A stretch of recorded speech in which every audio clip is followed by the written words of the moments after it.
I want you to succeed at things that you never thought were possible, and I want you to fail at things that you never thought were possible.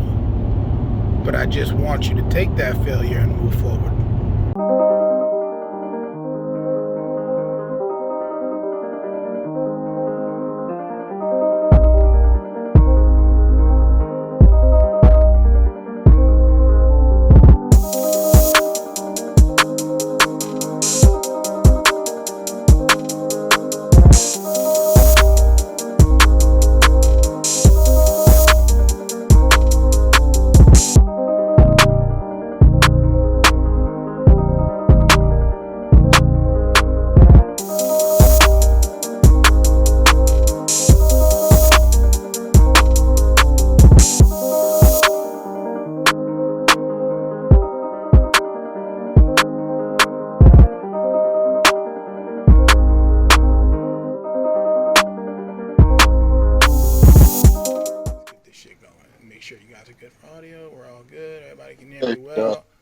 I can hear you and see you, my friend. Good evening, everybody, and welcome to the Imperfect podcast. I am your host, Ray. It's been a great week. It was a great Sunday service. If you guys didn't tune in, I definitely recommend you listen to that. As we go forward, we're going to do a couple fun episodes with a little bit of information involved in it. We're going to talk about, talk to some people from different countries, get some different perspectives on kind of what we think, because that's what I want to do, kind of move around and see what other people think about what's going on here, what's going on around the world, what's going on with, stuff like coronavirus and so on. Before I started my podcast, I was asked to be on a podcast, and it was actually one of my guests tonight, Roberto Moreno's podcast. And after it, I said, you know what, I'm just going to do this shit myself as well. And then he said, hey, I want to be on your shit. And I said, well, I booked the shit out so far that it's going to have to be at this point, because everybody kind of said, oh, I want to be on it, and we went like that. But I said, if you're going to be on it, then you better bring your shit-talking brother, Rene and Roberto. So, my two guests tonight, Roberto Moreno, Rene Moreno, you're going to have a hard time telling them apart. So, if you're on the Spotify or Apple Podcasts or any podcast without the YouTube, I don't know. We'll try to differentiate them for you. But if you're on the YouTube or on the Facebook, you'll be able to see kind of who's who and go from there. But how you guys doing tonight? Pretty good, man. Pretty good. So put it this way. I'm just going to throw this out there. Now, I'll just do this once for the people listening on the Spotify and the Apple, like you're saying. So this is Robert talking. See, our mom she gave up on guessing after a while when we would call home and say, like, who's coming home at this time? This person's over here. I'm at this guy's house. I'm over here. So, like, after a while, my mom would, she would hear us talk. We're like, okay, Mommy, we're going. Everyone's like, who's this? Like, oh, it's Theo. They're like, oh, okay. And then she'd hang up. But, like, it's not just you. It's everyone. Even our own mother cannot tell us apart when we talk to her on the phone. Even when we're talking to her, she'll call us. She calls me by my brother's name. She's like, listen, Rene. I'm like, what? She's like, oh, yeah, you sound the same. Shut up. That's okay. That's a mother thing. So that always happens. But you guys are going to be battling voices. You guys are going to be battling Costa Rican Wi-Fi. As you see, Rene's little small box right there. But we're going to battle through it, get some good information out, talk some country shit, talk some movies, some travel, some unpopular opinions, because I have plenty of them, and damn sure Rene does too. Wait to share. As far as you guys go, and I guess we'll start with Rene first, before he completely disappears into oblivion with that internet box. Give me a quick background on where you guys are from. I know we talked before, Roberto, and you're saying Canada, but where you grew up, where you moved, when you moved, and where you've been along the way in your journeys. How you ended up where you are now.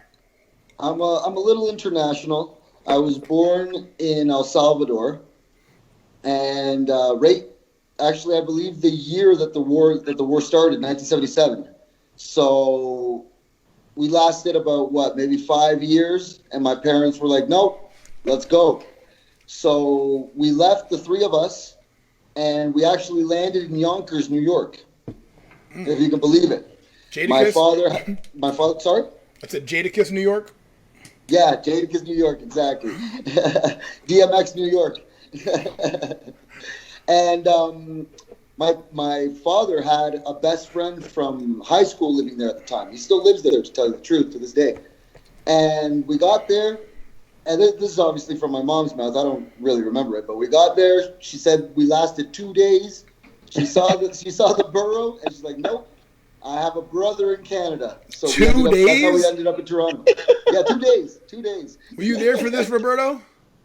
No, I wasn't even thought of yet. You're younger than him? Yeah, I'm older. I'm 6 years older. What? 6 years? Yeah. Holy shit. Yeah, man. I never fucking had no idea. I thought you guys were like those brothers that was so close that damn. I'm thinking Roberto's gonna have the older brother opinion. Yeah, pretty much. God damn, we gotta count on Rene.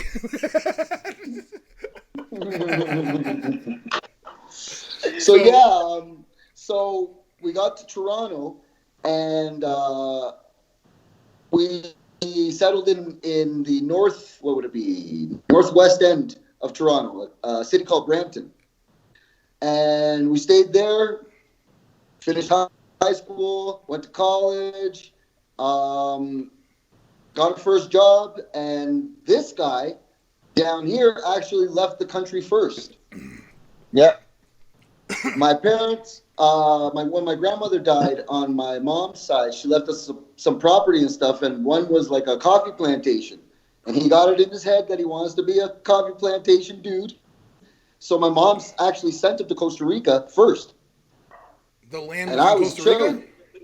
Yeah, he went straight to Costa Rica. I went to Costa Rica to study because it was a lot safer than El Salvador to go study. Mm-hmm. So because we had a couple connects here, she was like, okay, I can send you to a family and you can go there. Now, the idea was cool. And like what I said in the pre-recording, it takes a while for me to just kind of do it. So like once I saw like what I had to do, no, it didn't happen. Listen, me and TT did the shit like a couple months back. We were at the Starbucks farm. We was on that shit picking beans for an hour, and we only had like goddamn 20 beans, and they were talking about it takes 50 to make one espresso. I was like, the fuck? So I can see what that is, but I mean, even that type of land. So the land you're saying was in Costa Rica? No, the land was in El Salvador, but because obviously agriculture and nature is different from North American boreal forests to jungle down here. My brother had to come somewhere around here to get to study the actual difference and make the when you said study, I thought you meant like study in school. I didn't know you meant actually study what you had to do as far as the coffee farm. You should have told me, man. Oh, he was like on his knees and stuff in the ground. We legit did the shit like a couple months. We were at the Starbucks farm in Costa Rica. They brought us to the tour. We were picking coffee. And they were talking about how they move people from actual place to like the pickers there in Costa Rica. They live on that place, and then they move them wherever they're picking coffee next, and then they have their kids live with them. Truckloads. Oh yeah, that place is absolutely fucking huge. Mm-hmm.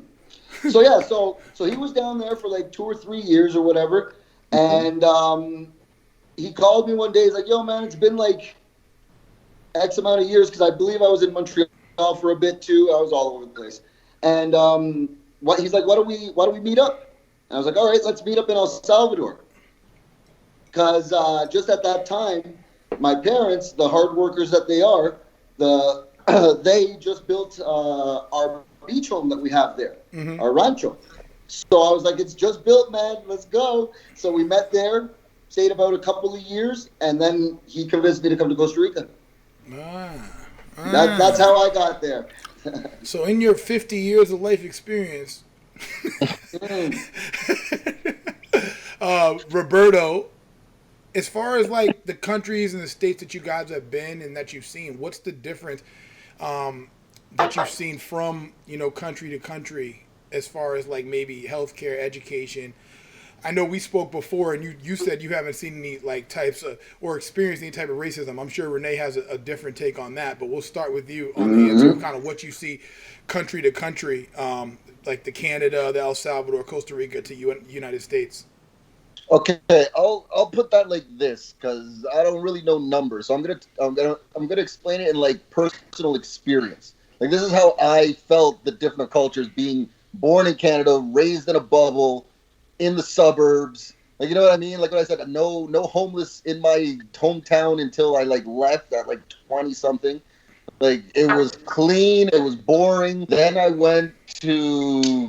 came down to Costa Rica, but at the same time when I came to Costa Rica, it was my first time leaving the house. So I kind of went a little Charlie Sheen down here. So I didn't really didn't really focus too much on the culture. You see any homeless there? But when I got here, like there was no cops on the corners. Everything was a lot more free. It was a lot dirtier as well. You know what I mean? Then like the people coming from Canada and them being here, and I also spent a little time in El Salvador before. The people here were a lot more Americanized for me because they can mind their own business. They just kind of, you know what I mean? They don't necessarily have to talk to strangers or anything. When I was in El Salvador, I'm kind of like my dad. I'll like look at people and just say, "What's up?" Like instead of giving them a mean mug, instead of being stupid like that, like if someone's like staring at me, I'm like, "What's up?" And then like it just kills all tension. If there ever is any, which I don't think so, it's just like, "Hey, what's going on? Why are you staring? I got no beef." So here they love to stare and shit. Like the funniest Tico fight I've seen was in a bar that the guy starts pushing the other guy. So one of the guys just say, "You know what? I'm not gonna waste my time." Punches the guy in the face. The guy gets punched in the face. Says, "Why'd you hit me?" He's like, "What?" He's like, "You're supposed to push me back." He's like, "I got no time for pushing." Like, you know what I mean? Like that's like that's the type of shit that I saw here. And I was like, wow, that's different. Going to El Salvador and then being very gullible and like just not too street savvy at the same time. When the guy's like, "Hey, let's go to a Wachapan," and when everyone says no, and I'm the only idiot that says yes, you wonder why I'm the one that says yes to go to this town that nobody wants to go to. So when we Where? Hold on. Where is that town? this is El Salvador. Okay. This is El Wachapan. This is moving to El Salvador. Sorry, because like that's what I saw here. When I go to El Salvador, people are a lot more open. They're not. Yeah, they're nicer. Mm-hmm. They'll greet you for no reason, stop and talk to you. So you know what's it's crazy you say that because like Costa Rica is voted the #1 nicest place with the nicest people in the world. But obviously your perspective on that is different because I think people just come. Tell me the differences, like specifically of why you feel that El Salvador is different in terms of the people in Costa Rica. Okay, I'll say it like this. I've literally done this. I've walked down the street, said hi to 10 people in Costa Rica. I get 3 highs. In El Salvador, I get 9. Like they won't just ignore me or think that I don't know. I guess most of the times I'm wearing big jersey and shit that I'm trying to do something to them. You know what I mean? Like I'm not trying to. I'm the last person anyone should ever think that. But like just walking around here, I can say hi to a bunch of people. I do not get any responses back. In El Salvador, I can say hi to whoever, and they'll at least smile and nod and keep going. Like they'll at least acknowledge that okay, I heard you. Here they'll just walk right past you, guy. Get out of these are the. I don't even care that I live here. It's the Swedes of Central America. There's nothing wrong here. There is no poverty. Everything's happy. Everything's pura vida. Everything's great. Nah, B. I don't fall for that shit. I mean, I see. It's like the difference between the Northeast and down south. Like down south in the United States is like that. People say hi and shit. I'm from Boston. Canada. People don't say hi, but in Boston, we're not voted the #1 nicest people. We are assholes. We know we're assholes. People know we're assholes, and that's how that goes. But exactly. How about you, Rene? As far as your experience from country to country. I mean, I'm way more traveled than my brother, anyways. Yes. For judo, I've traveled almost around the world, except for Asia, I guess it would be, and every country's different, right? At the same time, like my brother was saying, he pointed out a good thing about El Hold on a Salvador. second. Motherfucker, you went everywhere but Asia for judo? What are you, the fucking perfect weapon? Some white American guy in a karate movie? I was. I'm serious. I don't know how, but yeah. For what was I? Minus 60 kilos and then minus 66 kilos as a senior. So yeah. But that's a different story. But anyways, so every country's different. Every country has their goods and their bads and whatnot. And in every country, you can have the potential of violence, just like you can have absolutely nothing go wrong in El Salvador, and you can get mugged in Paris, type of shit, you know? Yeah. But generally, talking about Central America, I guess you could say that Costa Rica, just like my brother said, he lived in a bubble in Canada. Costa Rica lives in a little bubble here in Central America where every other culture has not only had a revolution, but they've definitely had a war and are more desensitized and shit. So people that dress like thugs or people that look sketchy, to them isn't as bad in Guatemala, for example, as it is.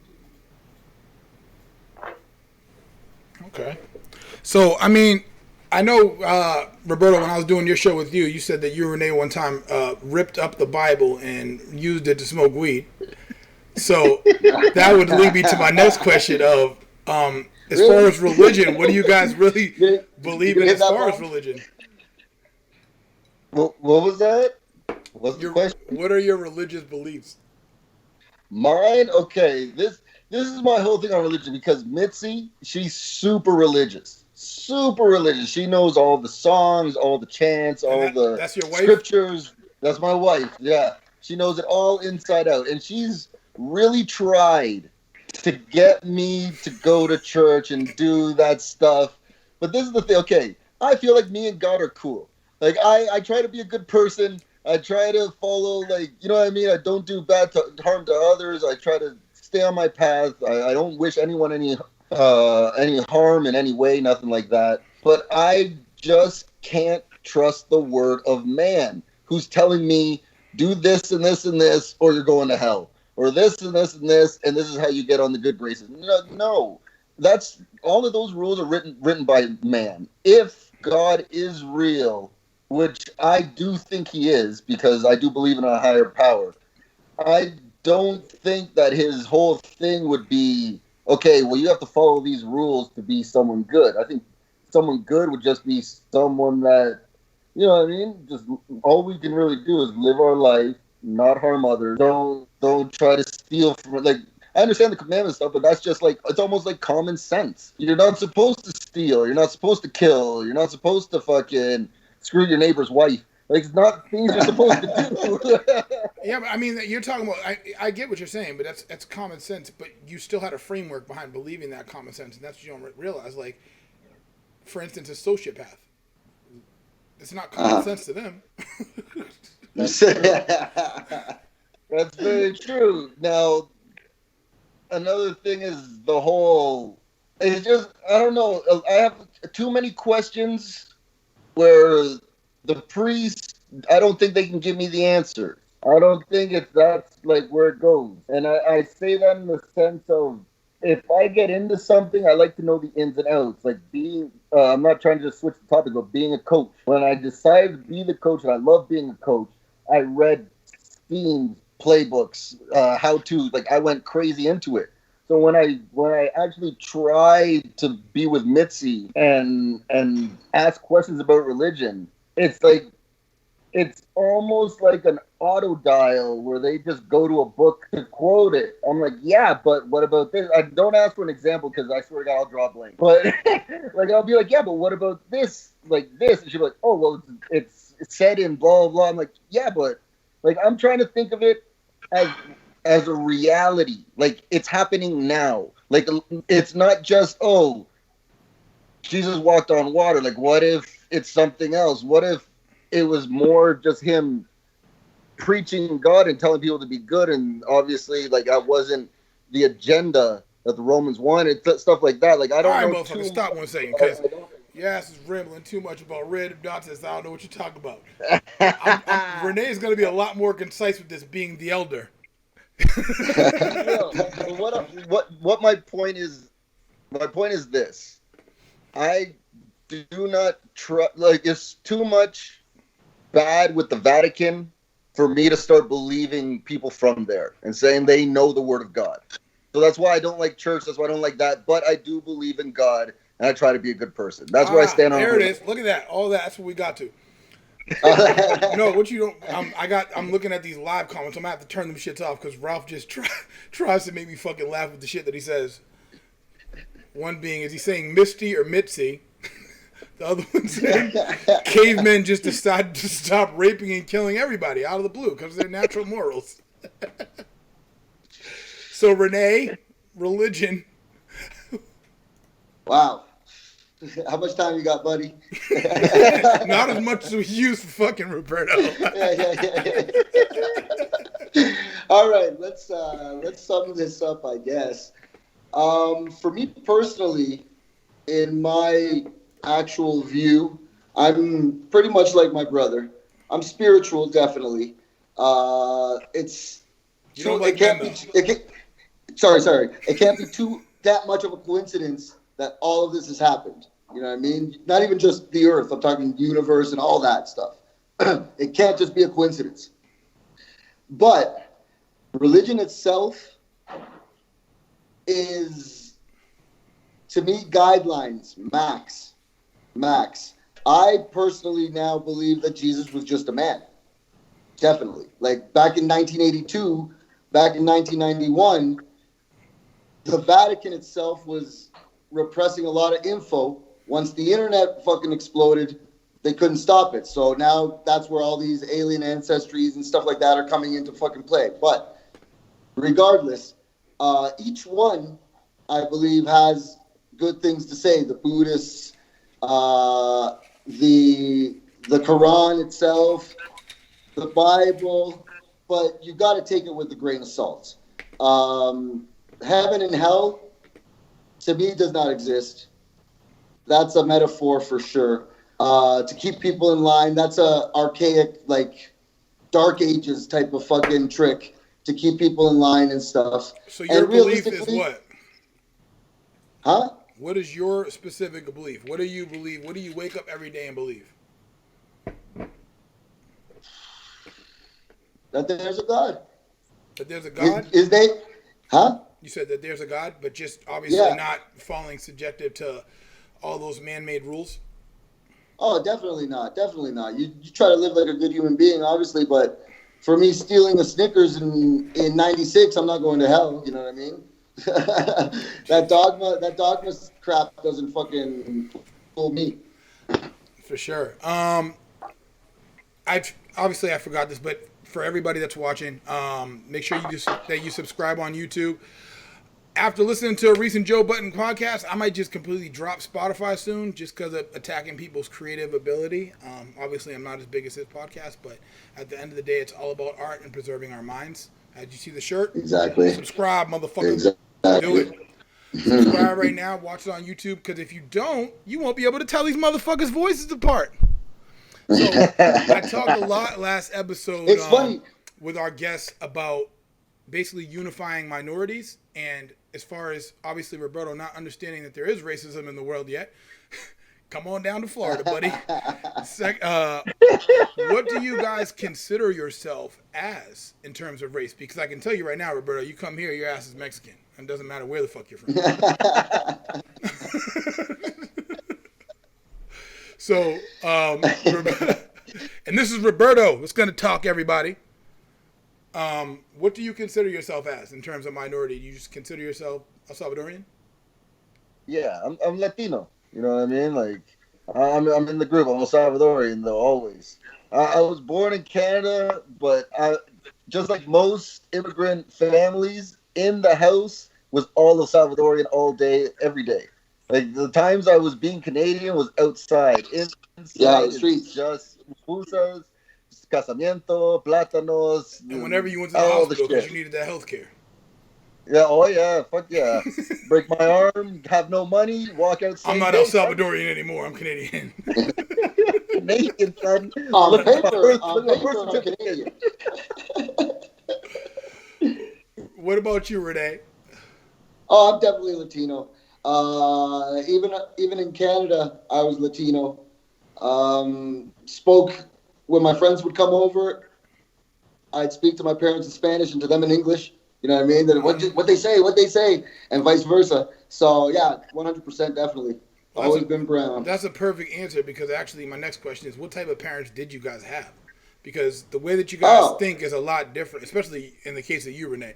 Roberto's a little bit more reserved and traditional, except for his first year in Costa Rica. But how were they? Like, are they heavily religious? Did you have to argue with them about like knocking religion down?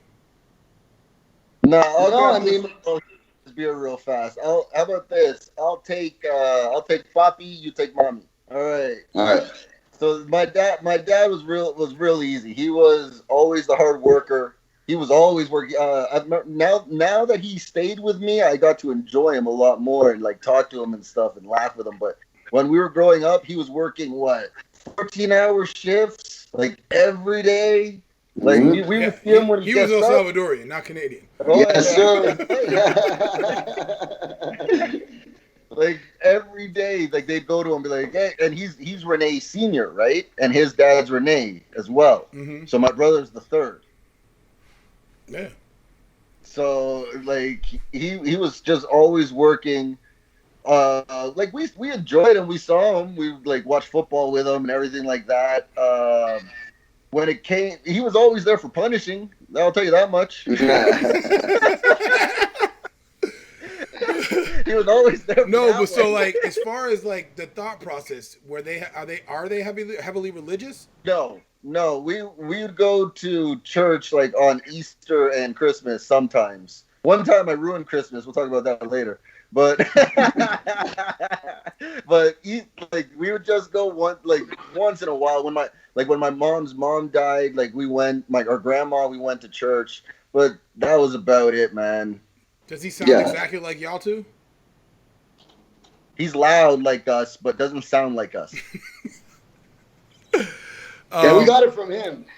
That's his So curse. both of them not He gave both us. of them not really religious. I guess that's why you guys kind of My mom was kind of open minded with the religion thing. So like she believes in the shit, but always gave you the opportunity to be open minded and believe what you want. Wasn't going to fight with you, but obviously you see a lot of situations where people are literally getting disowned by their parents because they choose to believe something different, and that's suppressing you down to a box as it is. Rene, this is a question for you because I got into an argument recently with somebody on Facebook and recently just found out that Che Guevara is a fucking racist. You know about that? He's a what? A racist. A rapist? Racist. Oh, a racist? Hell yeah, he is. He's Argentinian. Thanks for the explanation. Fuck yeah. So, I mean, what I it can was totally that believe that. somebody saw a picture of Mike Tyson. He has a big Che Guevara tattoo right here next to the I know that. subscribe. And they were like, why the fuck would he have a tattoo of him? Because he's racist. Because obviously at the time he got it, the shit wasn't out.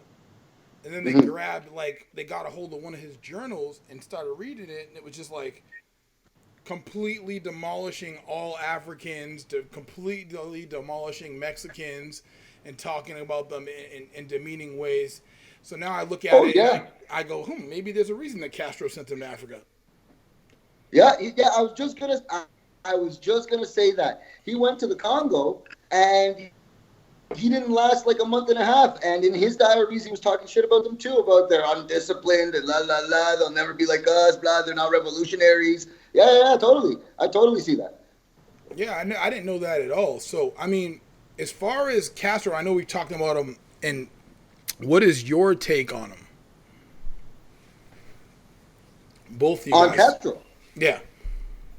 Oh shit. I mean, listen, they all mean well. They all meant well. I'll say this much. To begin with. Every revolution from the French, you know what I mean? It just depends on how they handle power and politics. Now, Che Guevara is more beloved than Castro because of the fact that he didn't want that. He didn't want it.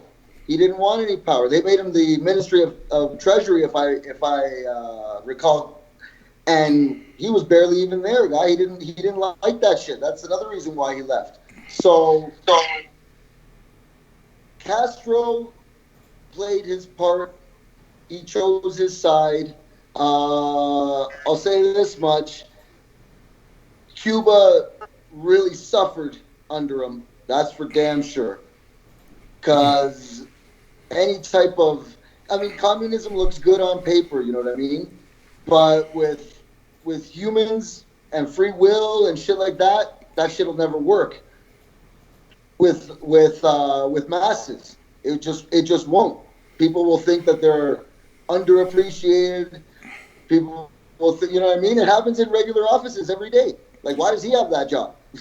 No, I mean that's true. I mean, at the point when you look at it from the outside, Costa Rica has basically become what Cuba was before Castro told the United States to move the casinos and the Constitution. Exactly. And now the thing that people kind of really lack about it is that Cuba's in the top 10 in the world in education, especially with doctors. I think it's like the fourth or third most amount of doctors that they put out in the world. So reinvesting in education, and you look at the United States and they always talk about, we're going to build the wall to Mexico, but Mexico's not a fucking island like Cuba. You can't destabilize Mexico because they're tied to the rest of the goddamn America. So it's not like what they try to do to Haiti and what they try to do to Cuba as to where it's like, we're going to make a threat to you and then it'll actually destabilize you. And that's obviously kind of what happened there, to where people look at it like, oh, well, we don't have what we had anymore. It's funny because specifically with Castro, when you encounter Cubans that are darker skinned, they have no issue with them. When you encounter the lighter skinned ones that are in Miami, they do. Yep. They're the ones, right? It's because they're the ones that got fucked with the agrarian reform.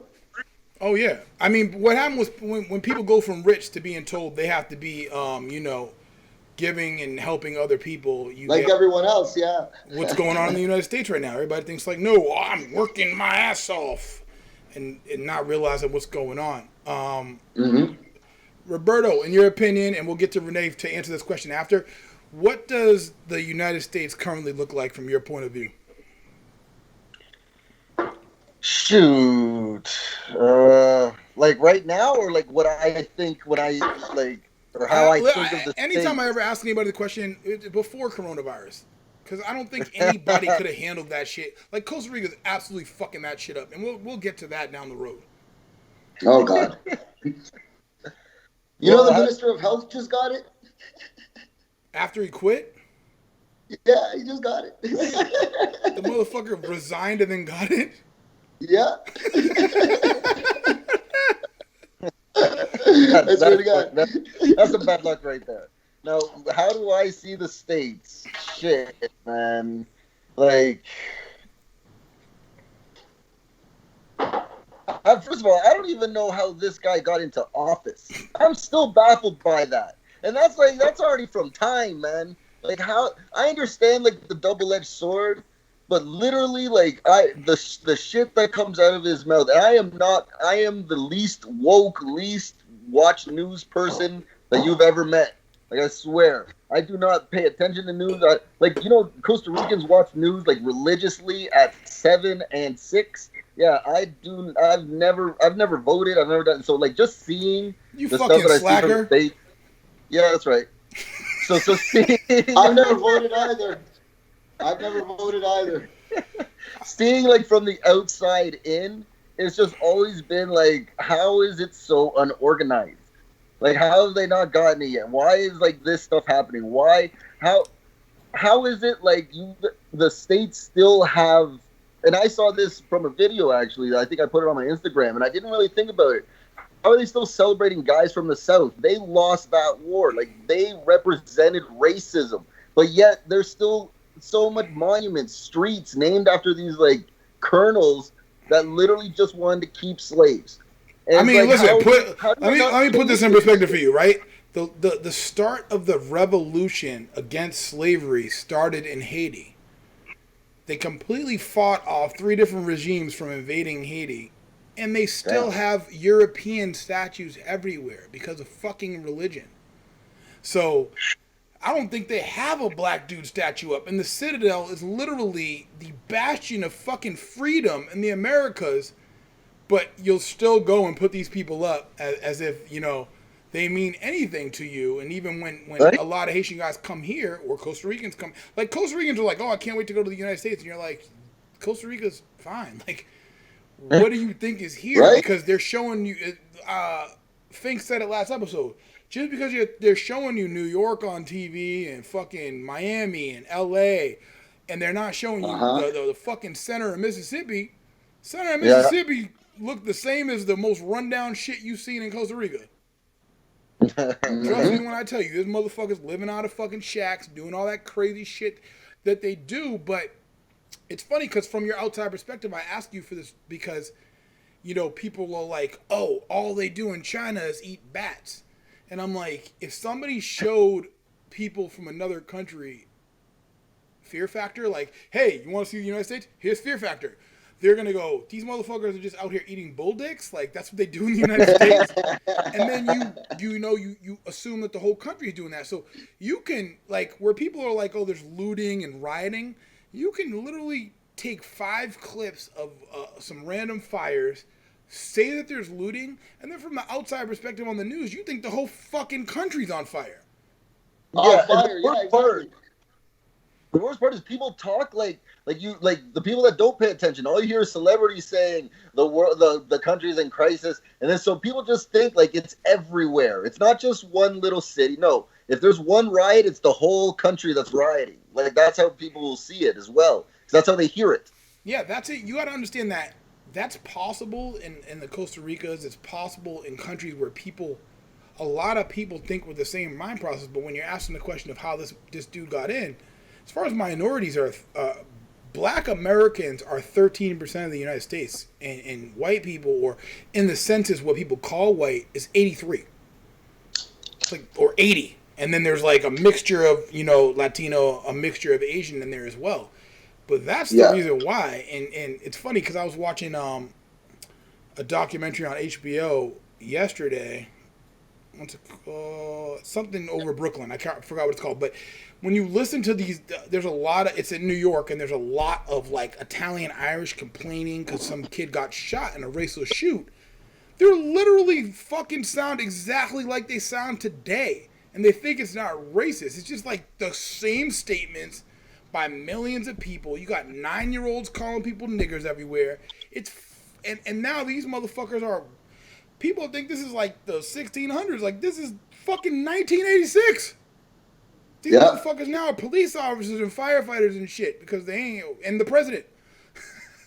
And the president. But Rene, your outside opinion of what's going on. I know you obviously been to the States a little bit more, to different states, but from what you've seen, what you've experienced, and kind of how you look at the United States now.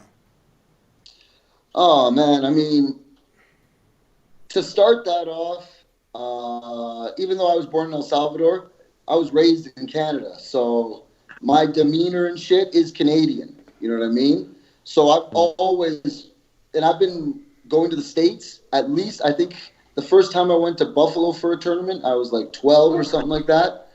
So I've been going to the States for a long time. But as a world country, the States is Rome, has been Rome since the 80s. Everyone is pretty much under them. And that's the whole, what you were talking about, the whole point of view of all the Costa Ricans want to go to the States because they just see fucking the Statue of Liberty and the Hollywood sign and shit like that. Mm-hmm. So that's how Canadians and everyone else was fucking looking at them since Reagan, pretty much. And that's a different topic. Reagan himself, that administration.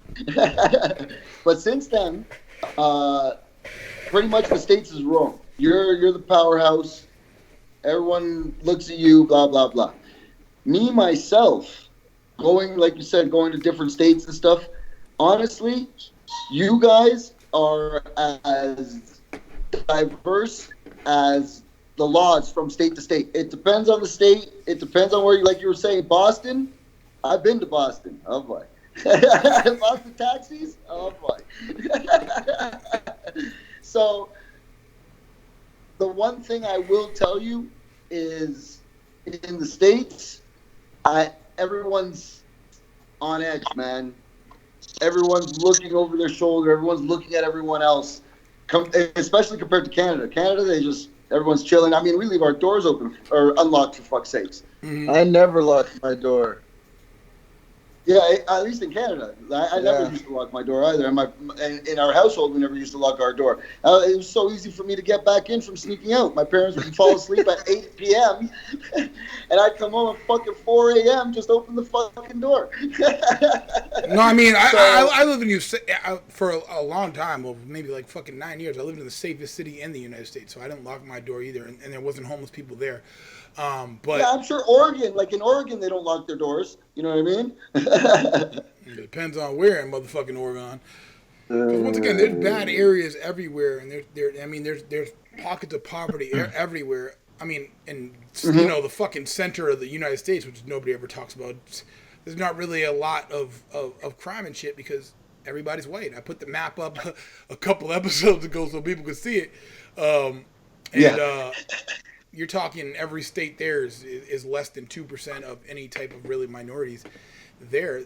So, I mean, when you did come to the States at that point, and I don't know what years they were, did you ever experience anything that you kind of thought was racist? Because when people don't, I think when people start to see what it is, they see it more. And then when people just live like an ignorant life as to what it is, then they don't know that somebody's kind of discriminating against them. Mm-hmm. Now, I've gone in two different scenarios. And the years I went to the States were like, 1991 until about 2010, 2011, maybe around there. And I've gone in two different scenarios. So when I go with the judo team, and we're all wearing our Canada fucking judo jacket, and we all go to, even if we're drunk, even if we go to a bar, we get drunk, or even if we, whatever, there's not really too much racism. When I go on my own to vacation and stuff like that, amongst the people, I didn't really get a lot. But amongst police, I did get a lot of looks. Mm-hmm. You know what I mean? Even just, I remember one time I went to go visit my friend Jackie, this girl Jackie, who was like fucking, which had a scholarship for softball at Michigan State. So this is up north. At what state? I mean? The calmer states. This is even the calmer states. What state is it? What state was it? Michigan State University. Ah, Michigan. Gotcha. Yeah, Michigan State. She had a scholarship for Michigan State. So we were in the car. We were in the car coming out of a bar. I stayed at her house for like 4 or 5 days or whatever. And we got pulled over. And at first, the cop walked up and saw her and was cool. But when he saw me, hand on the gun right away, la la la, and started not really barking orders, but changed his demeanor like instantly. Oh yeah, for sure. So it's crazy because you guys are like just enough apart in years that it's perfect for you guys to have almost two different perspectives, even though you're brothers and sound exactly the fucking same. Mm-hmm. So we're yin and yang. Yeah. Yeah, we are. Roberto, what kind of, from an outside perspective, what were you taught about Christopher Columbus? Christopher Columbus. Pretty much found North America by accident, and that's pretty much all I ever learned from him, man. I never we don't really learn about, like, they were teaching us, like, history teachers more about like Native Americans than they were actual like going into Christopher Columbus and shit, like Inuits and Huron and all those. Like we learned a bunch about them. What's a Native But American? Christopher Columbus, What's a Native American to you? The Five Nations, the Cherokee, the Seminoles, all that stuff. But up in Canada, the Iroquois are a Canadian Native American tribe. So what are you guys? What? Are you not natives? Us? Yeah. Yeah, but from a different America, a different part of it. I asked this question a couple episodes ago. Well, what's the difference between a native in Texas and a native in Mexico? Really nothing. But a native in Texas and a native in, say, Northern Ontario is a big difference. Oh, unquestionably. If there was even natives up there, because, I mean, as far as just your demo, there's a lot. I mean, mostly back in the day, the darker skinned people stayed by the coast, by the heat, not moving to fucking Northern Ontario. Yeah, fuck that. Nobody wanted to see no narwhals and shit. But yeah, Christopher Columbus, man, we didn't learn anything. Like my brother over here is the history buff, right? So he's the one who told me more about him, like the actual ravaging and the raping and all the shit and bringing all the germs. Like he's the one that explained that to me. But in school, man, we didn't really. I never covered him, man. I don't want the perspective of your further learning. I want the perspective of like exactly what you're saying, what you were taught that much, because you know if you don't further your education and you don't go and listen to your brother, then that's what you fucking believe forever. Christopher Columbus never came to North America. Never ever landed in North America. But that's what they taught you. So that's what you think if you don't further your thought. And that's just a point that I make to people all the time, where it's like if you don't keep thinking, then people are gonna fucking think for you. And you can't let that happen. But let's change gears a bit, have a little bit of fun, you know, talk some movies and shit. Because I know you guys have fucking horrible taste in movies. Yeah, right. Listen, Apocalypse. Listen. So listen, just to start this off, I'll get my unpopular opinions out the way right at the beginning. Mission Impossible, Harry Potter, Star Wars, Star Trek, Transformers, all fucking suck and are overrated as shit. Yeah, take that, motherfucker. That's the whole trilogy, son. Holy trilogy. Harry Potter sucks. First of all, I haven't read a page of that book, and I haven't seen 1 minute of the movie. So I agree with you there. I've seen one movie for a girl, and it was not worth that. It was not worth it. Yeah, fuck that. But the movie was not worth it. It wasn't at all. Like the movie, they all suck. But Star Wars, no, you crazy, man. There's been two. It's a blueprint to so many movies, man. Like just how they did it, how it goes through. Yes, it is. All right. So with that being said, what we'll do is let's run down some genres and see what you guys think as far as what is what. Number one. All right. And Ralph it's not wine, it's whiskey.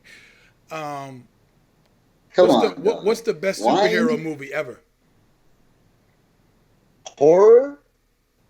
The best superhero movie ever. Oh, for me, it's Endgame. Yeah, you're out of your mind. Rene? Oh, man.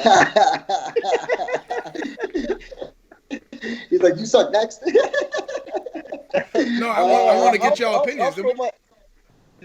Go. I'll answer mine after. You know what? I'm going to be weird about this. I actually like Infinity War more than Endgame.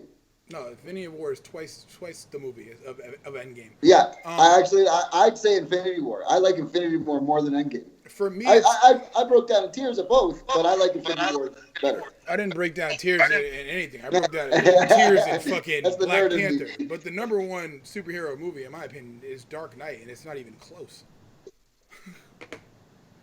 And I don't even like Batman. But with that being said, I feel like, I don't know if you guys are Batman people, but every time I see fucking Batman online, people think this motherfucker could beat anybody. They be like, oh, Batman can beat Superman. I'm like, how? Like, you saw the movie. And the motherfucking Superman just stepped in front of his fucking car and crushed the shit in pieces. Look, okay, look, Yeah, check there's no this. way. Check. I am not a comic connoisseur, but I know enough that at least I can talk like how you talk about facts. I can talk about comics and movies. So I feel secure about this. I'm very secure. That's good. Now, Is Dark Batman, Knight with the Heath Joker? Ledger. With Heath Ledger. With Heath Heath Ledger. Ledger? That's the second best superhero movie, in my opinion. No, it's great. Now this is why I have this opinion though. I agree with both of you. Infinity War is I like it better than Endgame. But the thing about Infinity War for me is it's our type of movie. It's your Rambo. It's our Commando. It's nonstop, in your face, mad action all day, every day. Then you get to Endgame. For me, like going into there, not knowing anything. This is why it's for me. It's more the movie than my opinion because it wrapped everything up in 10 years. And in those 10 years, because I've been so invested in every single one of those characters, it was just such a roller coaster of emotion for me. Yeah, I cried the whole damn movie. And I say with pride, proud motherfuckers, proud. The whole movie. From when I saw Hawkeye's family disappear, I'm like, ah. Man, Then I what would the go fuck? through. Then you see, Did you watch that shit in Spanish or something? Hell no, only English. And Listen, I go day motherfucker, one. yo, listen. I go opening day. So if we're talking Endgame, what the fuck was going on in the first half of the movie? Where was Thor at? Like, what? Thor was with a fucking midget. You were crying during that. Like, that made no sense. That's why I don't like Endgame. If you're talking about, listen, if you watched Ragnarok, you literally watch Odin tell him, "Are you the god of hammers? Or are you the god of lightning?" Exactly. Then he realizes he's the god of lightning. Then spends a whole fucking hour of a movie looking for a fucking axe. Right? That doesn't make any sense. Yeah. No, the axe is the weapon to beat Thanos. It's the only thing that he can think of that he could actually have a chance of winning with. So it's not so much, oh shit, I need this. It's my power's not strong enough to beat him. I need this extra boost to actually beat him. But here's the thing. That axe, hold on. That axe gave him the ability to get to Earth because he has no Bifrost. That thing's been destroyed. So without that axe, he doesn't get to that war zone at the end to actually come save the day, but yet lose at the same time. They didn't have to invest so much, though. So first and foremost, because I am a Marvel expert, Captain Marvel is stronger than Thanos with the fucking gauntlet. So that whole movie's full of shit. Yeah, listen, I think, you know why I can chime in on this? I literally just watched the last battle like yesterday. I just felt like fucking. The last battle was fucking amazing. The last battle was epic, but that's when I was locked in. Amazing. When she comes in and grabs his hand with the gauntlet and doesn't let him clench the fist, he knows that he's gonna beat her. So he actually, with his other hand, grabs the Power Stone, puts it in his hand, and punches her to beat her. Mm-hmm. So you're right that she is stronger than Thanos with the gauntlet, and that's why he did that. It was a little mini fucking scene, and that's why he did that. What happened to Roberto? Costa Rican Wi-Fi? Oh, he's back. He's back. No, that was the wife messaging. I tried to put the message up. God damn it, wife. Mitzi. Let's move on to the next one. Since y'all want to talk genres and you want to talk about inspiration. Give me 2 seconds before you move this forward. Okay. Go ahead. As long as the wife don't call you again. Now, going back to your Batman. See, the thing about Batman for me, first of all, the reason he's one of the baddest guys on the planet and he can beat so many people is because, for me, right, is because he always finds the weakness in the others before they do, or he accepts the things that they won't before they do. Like the animated DC universe. Have you ever seen it? I'm telling you, it is beyond amazing. It is. If they could just put those movies with people and not even change it, it would be up there with Marvel. No bullshit. Their animation is at Marvel level. Bro, and like Batman, I don't give a fuck what the animation look like. Batman is fighting like regular niggas. Like the Penguin is just a regular fat dude. You just said on the planet. Yeah, fine. Be on the planet. We're talking about fucking MCU. We're talking about fucking Superman. He's not from the planet. Yeah, I know. Then imagine that. And he's also white. You can outsmart him because Superman's too all uptight and shit. So he's just as white as Batman. And then I don't think people realize he has laser vision. This is like when somebody said to me, and I fucking hate Dragon Ball Z too. So add that to my unpopular opinion. Yeah, I hate that shit too. Yeah, put that shit in Somebody said to me, Goku would beat anybody in Marvel. I said, Galactus would step on your fucking planet while you were eating rice ball soup. You wouldn't even know what happened. Yep. They're like, if he goes to Super Saiyan level 5, and I'm like, you won't even know what happened. You just be fucking having a regular day, and your planet's obliterated, and you're obliterated. By the time you're trying to get mad, he's already at that level. So it just doesn't matter. Like, I'm not getting into this fucking Batman shit, because Batman is just a regular fucking white dude with a lot of money. He's not smarter than Stark. He's not smarter than Spider-Man. He's not smarter than Thanos. No, he's a different smart though. Remember, he's not science smart. He's detective smart. The fuck does that mean? This is out of their world problems. This motherfucker trying to solve the who bought crack on some fucking block somewhere. Hey? That means he sees shit that they don't see. That's what that means. That's why he outsmarts Joker. That's because they don't see the stuff he sees. No, that's because Joker's a fucking human. Next question. Next question. Best action movie, Mr. fucking Star Wars. Let's see what movies really inspired other movies. Ooh, action. I got two for you, so I'm waiting for y'all opinion.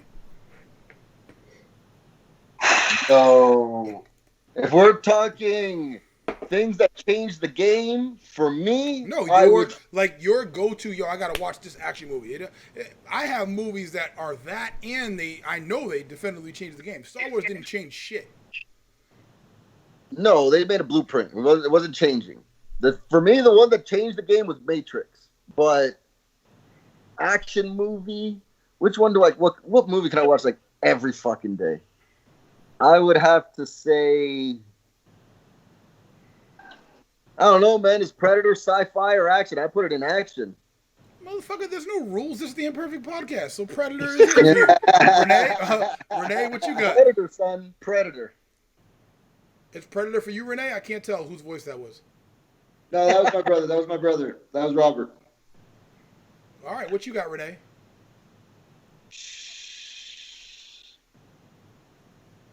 I'm going to stick with Arnie.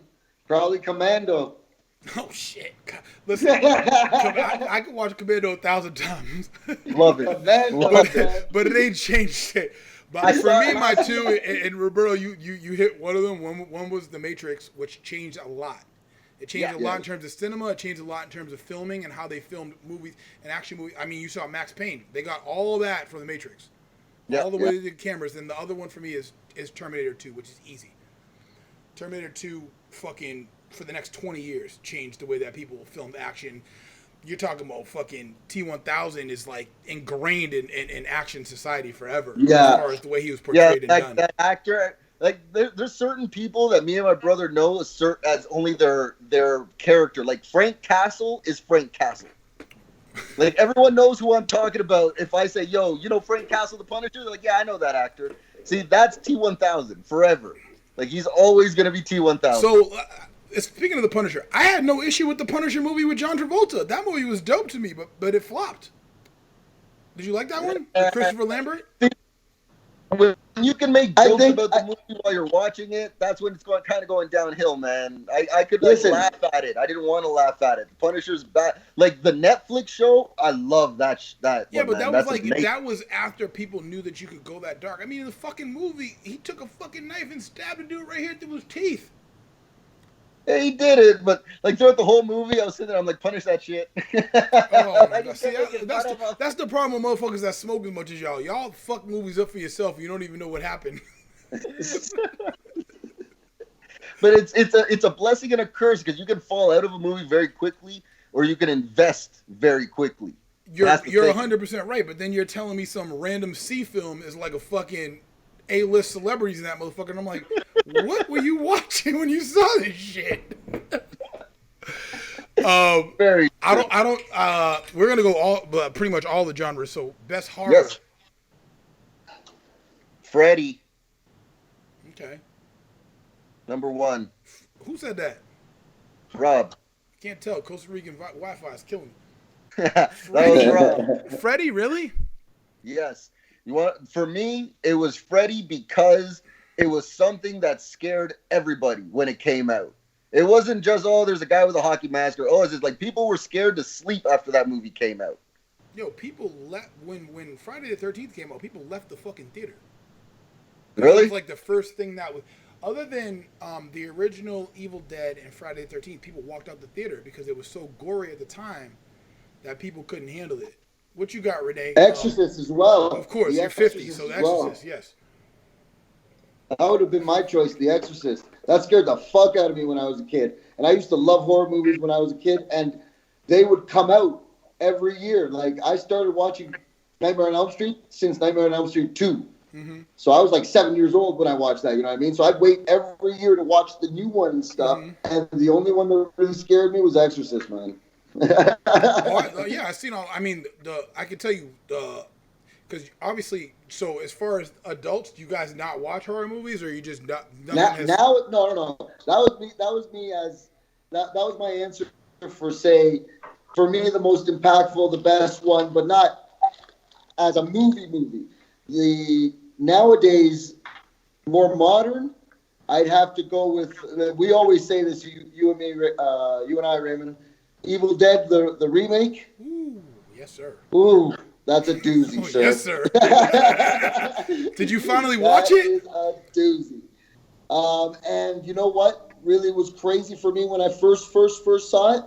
The first Saw movie. Oh, the first Saw movie was crazy story about the first Saw movie.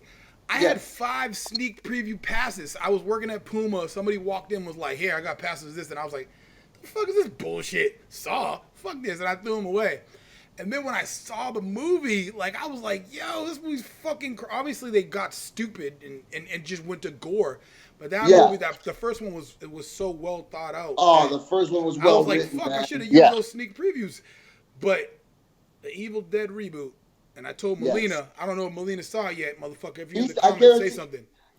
Melina, you gotta keep watching this. I guarantee Melina has not seen. I'll put 20,000 colones. Melina has not seen that movie. Ooh, big money. Now this is the thing, okay? Now for me, there's a difference between gore and horror. Yeah, I know you can put them together. I mean, like you got seven essentially horror, and then there's gore. But for me, it's like, for instance, The Ring, fucking destroyed my mind.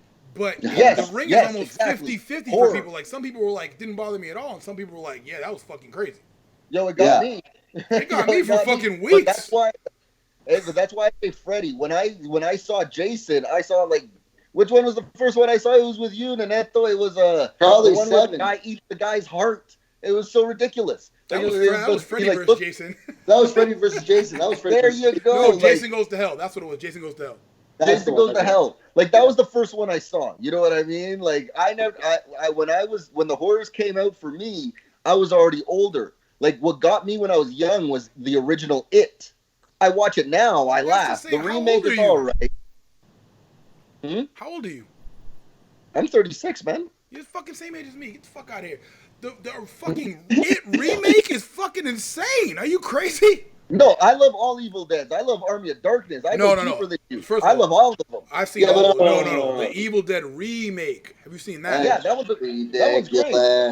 I watched it when it came out, man. I watch all the horrors. But the thing is I haven't seen a horror that got me to feel like I did with Freddy Krueger.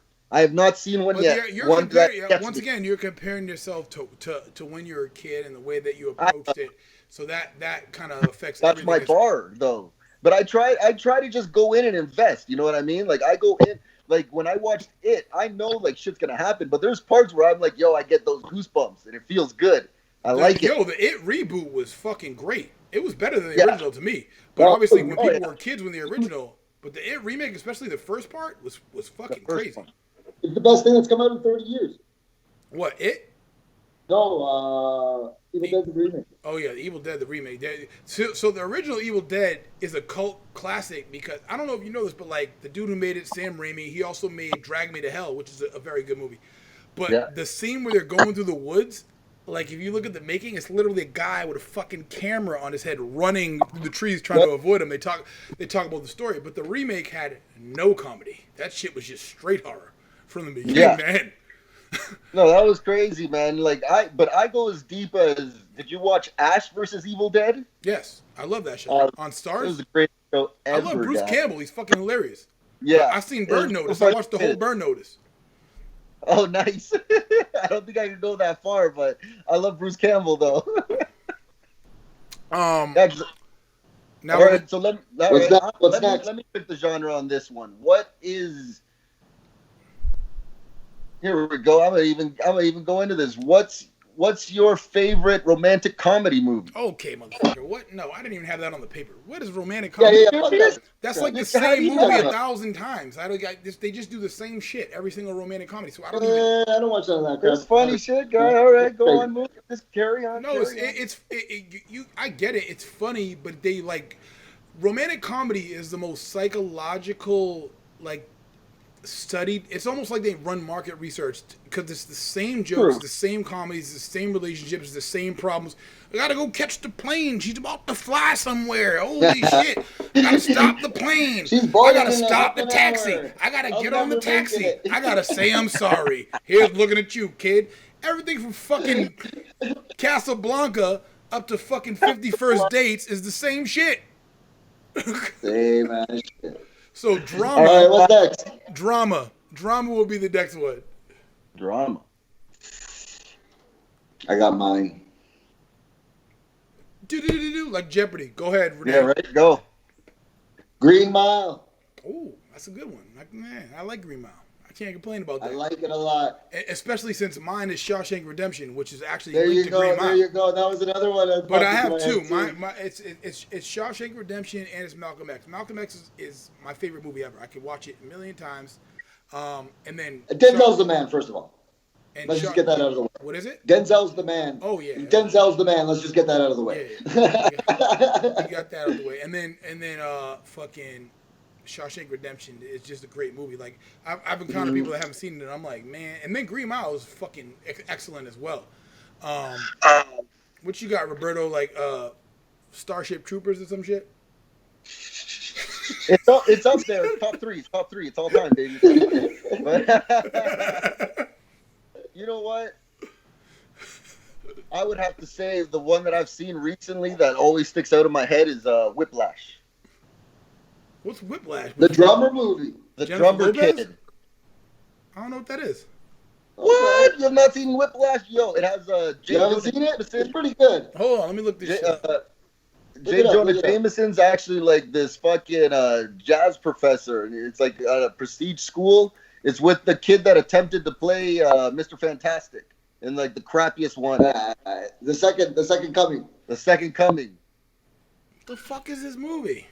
Yeah, Whiplash. Yo, it's amazing, man. I love it. I don't even know who any of these people are. Yeah. They look like one of those Sundance Film Festival films, man. Hey, J.K. Simmons. He won the Academy Award for it. That shit don't mean anything to me. That's white people shit. That's white people shit. Yeah, that's white people shit. It was a hell of a performance. He deserved it. Put it that way. But it was good. That was a pretty good movie. 2000. Okay, you said he deserved it. Now let me see, motherfucker. Hold on 1 second. Now you gotta have me look at the whole goddamn Academy Awards 2014. Yeah, check it out, baby. Nah, man, he was a beast in that movie. It was great. I love that movie, man. I can watch it every time it comes on. Best Pictures, 12 Years a Slave. And I didn't even watch that fucking movie, so. Neither did I. Neither did I, to tell you the truth. I saw the end, though. I don't know why. Birdman. I really don't know why, because I go into all that shit because it's history for me, right? So any type of historical events or at least themes interest me. But I don't know why I never watched that. I have no clue. I'm trying to figure out what the fuck what did they get nominated for the movie? What's the movie? And then you had American Hustle, Gravity, 10 Years a Slave, Dallas Buyers Club. I think cleaned everything that year. Wolf of Wall Street. I've seen all those. Yeah. No, I think J.K. Simmons only won for Best Supporting or Best Actor, something like that. That's all he won for. It was from Whiplash though, and I was like, "What?" And I was even the same. I'm like, "What's this movie?" And I watched it. Yo, I liked it, man. It's good. It's pretty good. It has good. It has some good like music in it too. That's the number one drama of all time, in your opinion. I wouldn't say number one though. Yeah. No, for me though, it's up there. It's mine No, right now. we ain't talking about up there. For me, You better give me We're a talking one about or the a one. two. We're talking about the one, Neo. the one Leo. Right now, that's my one. Oh my That's god, one. motherfucker! You gotta watch one. Go watch Shawshank Redemption later. You'll take that shit back. I have. Right? I've seen that one, and I've seen yours. I've seen them all. No, It's listen, really no. good. You gotta understand one thing. Like, different things hit you at different moments. You have different time. Yeah. Like, even when somebody's like, "Oh, you gotta listen to this album," like whether it's a hip hop album or whether it's an R&B album or any type of music that I'm listening to at the time, I always give it different chances at different points of the day because you never know. Like, sometimes just like, yo, I'm so fucking stressed out that they fuck anything I'm listening to. And then you discredit an entire album. Like, for instance, I went back and listened to the Lauryn Hill Unplugged album 20 years after it came out. It's top 5 ever for me. Because I was able to be at a point of maturity where I could take in all the information that was there. So, like, you might have seen something when you were younger that you're like, I don't understand anything that's going on. It's a great movie. And then you go back after you have a little bit of life experiences and kids and shit like that. And you're like, yo, damn, this is way deeper than I thought it was. At first, I was just, walking to the store and buying a beer. But now I understand every aspect of what that shit includes. And with that being said, let's move on to the next one, which is comedy, which I don't even know. Fucking, it might be the last movie you saw, Roberto, but you go first.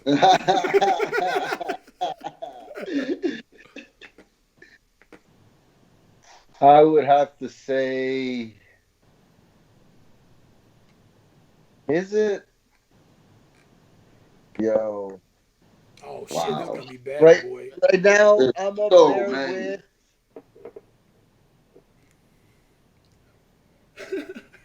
Yo, I'm trying to think of it right now, and I've only one name's coming into my mind, and that's fucking Dumb and Dumber #1, man. I love that movie so much. Okay.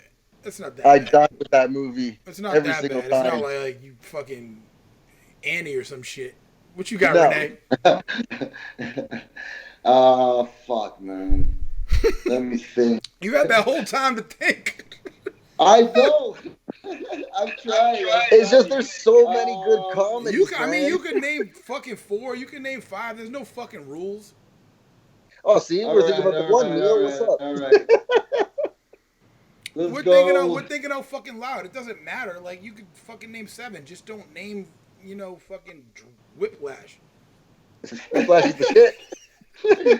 What? You know what? Honestly, give it a chance. Like I give your Rambo a chance. I'm gonna watch that shit tomorrow. Unquestionably. Definitely, it's not bad. It's not bad. You'll watch it once. It's good enough to watch once. It's better than that. Anyways, I'd probably have to say Friday, dog. Okay, that's not bad. Yeah. I mean, Friday. It's funny because we were talking about this last episode, and I think what is known as the #1 comedy in the United States is Caddyshack, which to me is fucking vastly overrated and terrible. No. Yeah. For me, is Rush Hour 2. I also What? like Rush Hour 2 is the funniest movie for me, like from beginning to end. I love You're trying Friday to make fun of me for Whiplash? Get out of here with your Rush Hour 2 guy. Rush Hour 2, baby. Friday After Next is also funnier than Friday to me. Friday is a better movie, but Friday After Next is just straight comedy the whole way. I don't even think it was scripted. I think Mike Epps they were just like, do whatever you want. Oh God, no. No, there's no way, guy. That original Friday, like people quote it to this day more than any other Friday for me. I quote it to this day every day. Every day I have like 7 quotes. Okay, but once again, coming to America. Coming to America is Pineapple Express. You know what? I Coming love to too. America has aged so well. It doesn't matter that it's 80s comedy. It's still funny as hell. That's true. They're about to make a new one. They're about to make a part 2. Yeah. I know. Is the guy? Isn't it the guy from Blackish? And isn't it him that's doing it's it? Eddie Murphy. They're adding Kevin Hart to the shit. Fucking, I saw them on Tyler Perry's set, so they're filming the shit right now. So I imagine it's gonna be dope. But I mean, Coming to America for the culture is just fucking amazing. Like I said, my number one is Yeah. Rush Hour 2. And if you're doubting that, Roberto, watch that shit again because it is funny for me. I have the whole movie memorized. So I know Rush Hour 2. I've seen it millions of times. We had it. Me and my brother, when we had no cable, had it on VHS. We watched it every day. It's not even a top 10 for me. I watched it every day. you know what? Now I want. What would you say was your number one again? Dumb and Dumber. Yo, God damn it! Give me three more. All right, give me three more. Yeah, because Dumb and Dumber is good, and you know it. Dumb and Dumber is good. I love Dumb and Dumber. But once again, Dumb and Dumber was a movie that entered when I was a kid enough to enjoy that kid level comedy, that fart comedy, to where now I might not see as much. It's not smart enough. Yes. I'm sorry. NBA update. Raptors 104. Celtics 103. Series is 2-1. Okay. I'm Great. done. The number two seed won a game, everybody. It's all right, man. The Kings on tomorrow. Everybody can calm down. All right. Okay. What's another comedy I can watch all the time? Fucking. I would have to. Oh, Snatch. Love Snatch. That wasn't a fucking comedy. Oh, That's not a comedy, though. What? That's another movie I think is overrated as shit. By the way, these are not comedies. Nah, well, I guess it can be seen as another, but for me, it's always been like a comedy first over anything else. It has comedy in it. This is what happens. Listen, this is what happens when you smoke weed and you go into movies. You just start making shit up. So listen, funny story about Snatch, right? I'm downtown. I'm working security downtown in Florida. Some dude walks up. He's like, listen, I got a fucking problem with the guy downstairs, and it's a smaller guy, right? I'm like, what the fuck is going on? So I come downstairs. I'm like, yo, what's going on? He's like, I got to get upstairs. I'm like, why the fuck you got to get upstairs? He's like, because my boys are upstairs. I'm like, but you're too fucked up to go upstairs. You're not going anywhere. So he gets mad. He's like, yo, I used to be a boxer. And I'm like, dude, whatever. I'm like laughing, like whatever. I just knock him down. So finally I just get mad. I go, look, motherfucker, I get off at 3. I'll come downstairs and walk across the street. We can fight. I'll win. I'll lose. I don't fucking care. But you're not coming up tonight. So he's like, but my boys got cocaine upstairs. And I'm like, motherfucker, this is Florida. So he gets in touch with somebody else that works there, and I know the dude that he's talking to.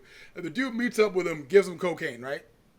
Yeah. So when the dude gets up with him to give him the drugs, he goes, you know I know Vinnie Jones, or whatever the fuck, the dude from Snatch. Yeah. And he goes, the fuck out of here. This motherfucker FaceTimes Vinnie Jones at 3 in the morning. So he picks the shit up, FaceTimes him. Yeah, Vinnie Jones picked up the phone, because actually, underrated horror, just to segue in the middle of this, Midnight Meat Train with Vinnie Jones. Fucking insane.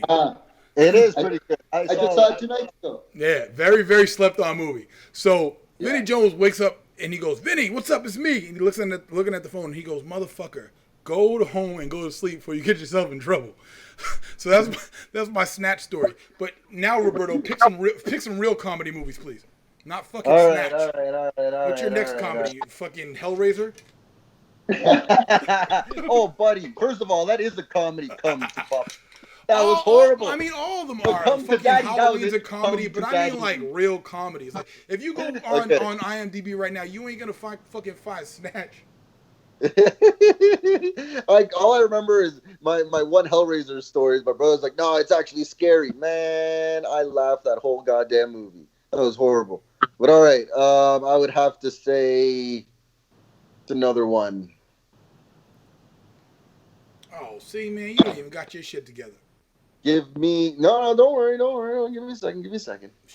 I'm like on Jim Carrey. I'm trying to think of like my actors. You know what I mean? Like I'm trying to think. Okay, this is my favorite movie of this guy. Like I'm thinking like Seth Rogen. Fucking. But Dumb and Dumber is your favorite movie from Jim Carrey, not Ace Ventura? No, I like. They're close. They're like 1 and 1A. But I like Dumb and Dumber better. All right. So you just don't see the difference between you and him, Rene? He lives that white life. That white life. Let me think. We got some funny guys here. Amy Schumer, Jim Carrey. Oh yeah. I'm thinking like Seth Rogen, like fucking James Franco. Again, like, I would have this. Oh, Half Baked. Half Baked. Sorry, number 1 of all time. Half Baked's my favorite comedy of all You time. son of a bitch. I'm not even going to argue with you on that one because I do love me. I have that movie memorized as well. Memorized. Switch it up on Rene. Best foreign film. Best what? Foreign? Yeah. Ooh. Not like an El Salvadorian snuff film. I mean, like, just like shit that made IMDb. Yeah, I can't talk about those.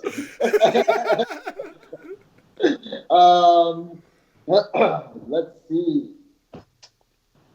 Ooh. Probably.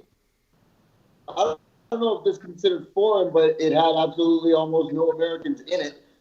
Schindler's List. No, that's not fucking foreign. That's Steven Spielberg. Fuck out of here. Roberto, Okay, while Renee thinks, Roberto, what you got? I already got it, and then the funny thing is my brother's going to hate me for this. City of God, son. Yeah, that's not a bad movie. Oh, my God, yes. Sorry. What you got, Sorry. Renee? Yeah, it's City of God. You think so? Damn sure. Damn sure. You said City of God's a great movie. I mean, Salam Bombay, great movie. La Femme Nikita, great movie. The originals. For me, it's I Saw the Devil. If you haven't seen it, What was that? I Saw the Devil. The Chinese one. It's a Korean foreign film. All right, Korean, yeah. And it is. Yo, fucking Raymond, that's insane. the one you got me to watch, isn't it? I don't remember. I never know what I suggest shit all the time, and people say they're gonna watch it and they don't. So I don't know if you watched it, or if you didn't watch it. I mean, City of God is award winning, as is Slumdog Millionaire. That movie's fucking great. Is that the one? Is that the one where the chick dies in the car? Yes. And the detective comes. Yes. Yeah. Oh my God! Yeah. Yeah, that one's crazy. A madman movie, man. Holy crap! Yeah, that one's crazy. I saw that one too. Roberto, you said you didn't like Slumdog? Nice. No. Not enough white people? Not enough poor people. Not enough poor people. They're fucking charging people to shit in some water in that movie. You crazy? Yeah, no, that movie. That movie was nuts. I remember that I was in El Salvador when you put me on that. That movie was crazy. Oh yeah, I saw the devil. It's like what you said. There's a lot of good movies out there, but I don't get into them, man.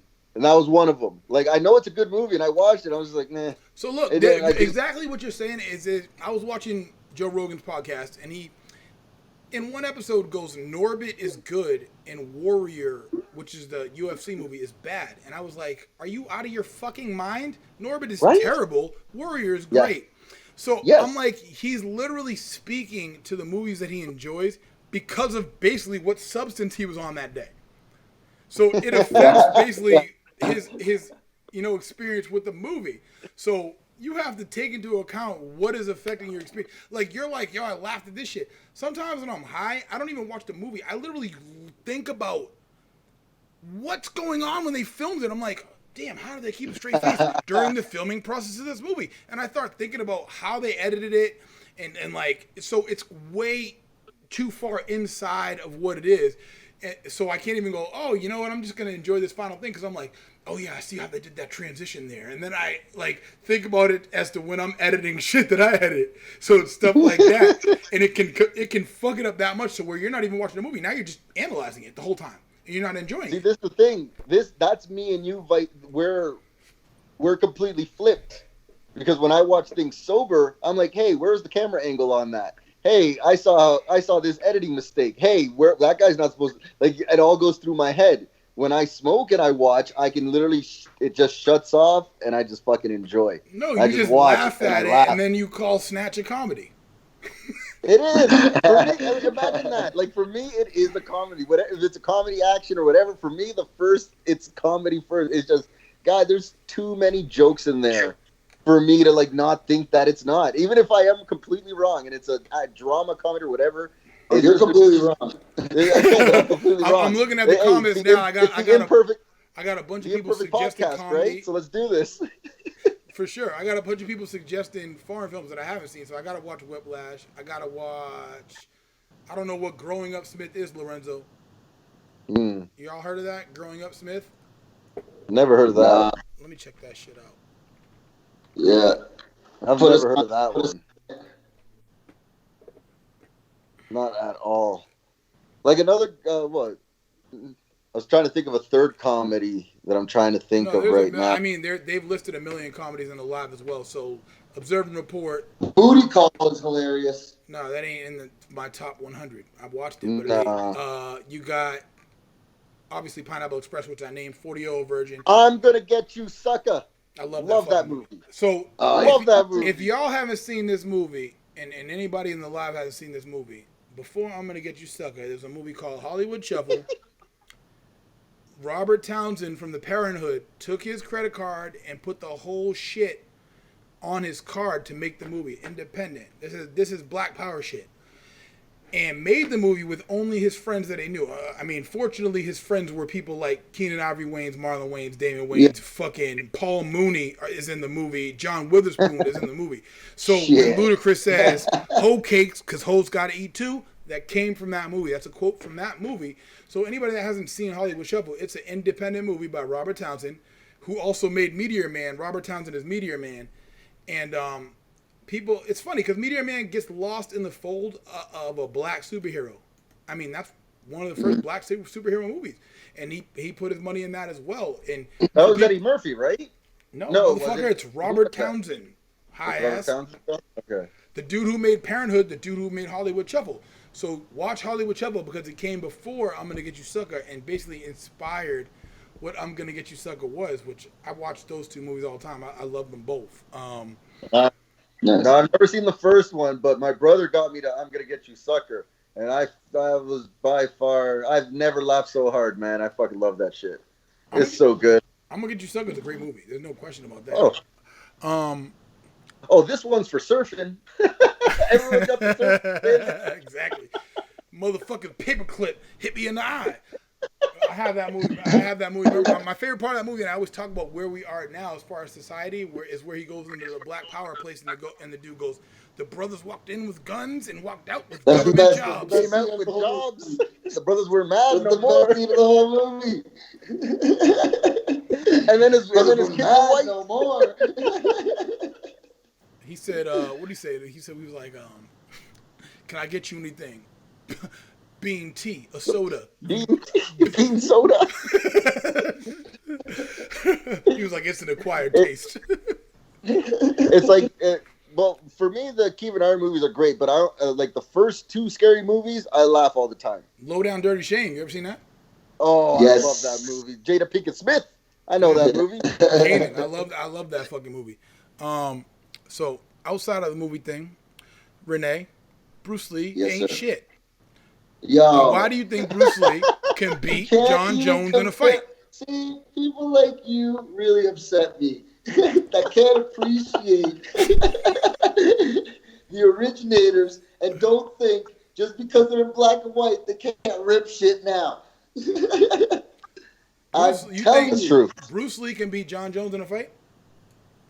I'm telling you he can, guy. With everything he knows. Nobody can beat John Jones. With everything he knows. I'm not saying he's gonna whip his ass and shit and not get hit, but I'm telling you, in a street fight, no, he can't. What kind of fight can he beat him? In the ring, yes, I think he can, man. In a UFC ring?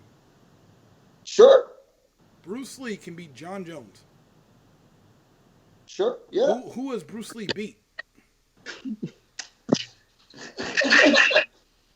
I mean, it wasn't public back then. It was exactly. I'm just waiting for this delay to catch up because Ralph's gonna post 700 things in this comment. It's fuck. There's number one. Bruce Lee would get mollywopped by Meg Thee Stallion. I'm gonna have to respond to his comments in the next couple of days. There is no Megatron way, the Stallion. He's too fast. He's too fast, and he's too knowledgeable. That's for sure. So John Jones is one style. John Jones is one style. Yes. Everything that you see in UFC is Bruce Lee style. It's a mixed martial arts. It's everything. Yeah, I know, but he's more proficient at every one.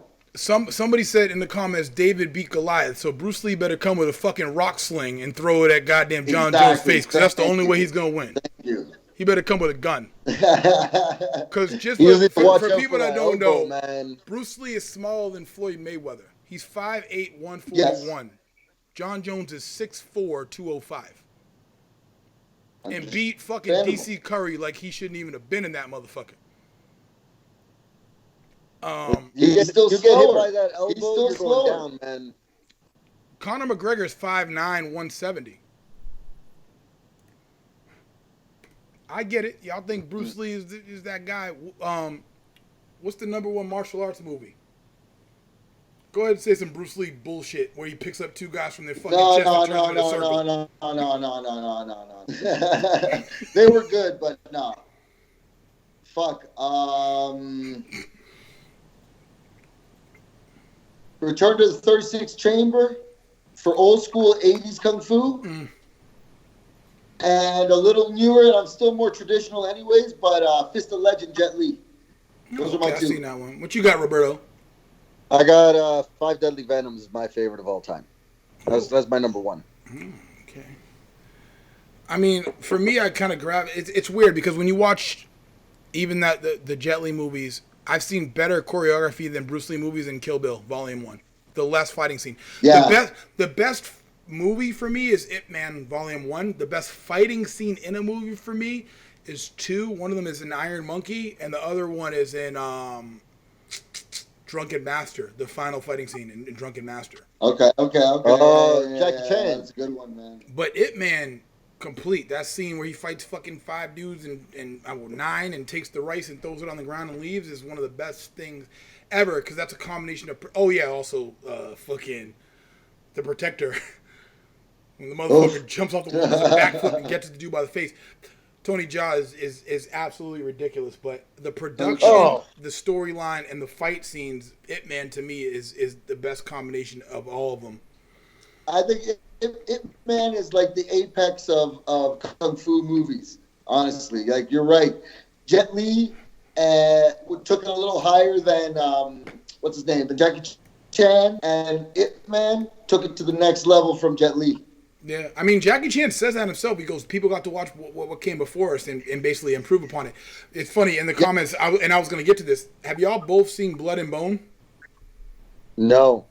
Oh, watch that shit tonight, because that's Michael Jai White. No. Michael Jai White is to me, who should be the next Black Panther. He should have been the first Black Panther. I mean, You're not talking saying... about Spawn? Yes. You know he can fight, right? Yeah, I know he can actually fight, but he can't act. Yeah, I mean, but y'all motherfuckers just talking about Snatch, so. Look at it's Kung Fu flicks, man. You don't need acting. Motherfucker, you're talking about Bruce Lee. You're talking about who can act. What the fuck was his lines? Hi, That's what I'm saying. now I'm going to kick everybody. Hey, no. Don't put me in the Bruce Lee category. That's Rene. Rene's popular opinion is Bruce Lee could beat the shit out of John Jones. I stay silent. Don't put me in that group. I don't know, man. One of those elbows just right to the face. That's gonna knock his ass out. Just man. the fact that Rene said Bruce Lee's gonna take a couple hits. If Bruce Lee takes one hit from John Jones, it's fucking over. One. Yeah, that's a train. That's a train. You crazy? And that reach and that guy is like he has like giraffe legs. Imagine him that kick to the face. You have to understand when you talk about John Jones. He's been taken to the ground one time. Giraffe legs. What'd you say? So he can't go to the ground. Don't put me in that group. Whoa, motherfucker! Y'all both sound the same, so y'all got to take turns. Who's talking right now? Say your name. Rene. I was saying he can't go to the ground or he's going to get fucking fucked up. That's for sure.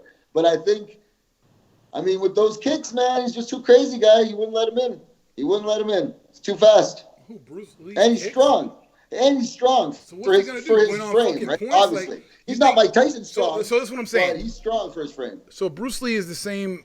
Well, he's smaller than Floyd Mayweather. You think he's faster than Floyd Mayweather? I don't know. We're talking about very elite athletes now, right? So whether he's not faster doesn't mean he's super slow either. But I think Floyd may be a little faster with his punch. I think he may be a little faster because of sports technology and what's the word? Calisthenics. Excuse me. And calisthenics, how it's changed from let alone the 80s, obviously the 60s, right? I mean, But I'm talking prime. You have to understand that after the Canelo fight, when he was 20 and Floyd was 40, Canelo said that Floyd was so fast that he couldn't even touch him. yeah, 20-year age gap.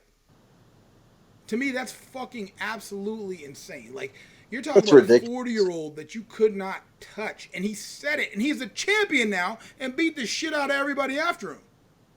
So, I mean, that kind of speaks volumes to the athletic ability that we're talking about at the time. And I think he's up there. I think he's up there for sure. as far as boxing skill, there's no question about it.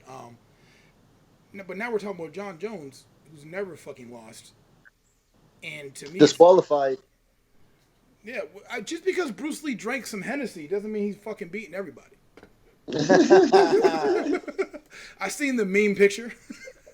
I will say this though, I don't get. I understand it's the story, but if Bruce Lee, I don't know why Tarantino. I'm just kind of flipping it, but I don't know why Tarantino represented Bruce Lee like that in Once Upon a Time in Hollywood. Did you see that movie?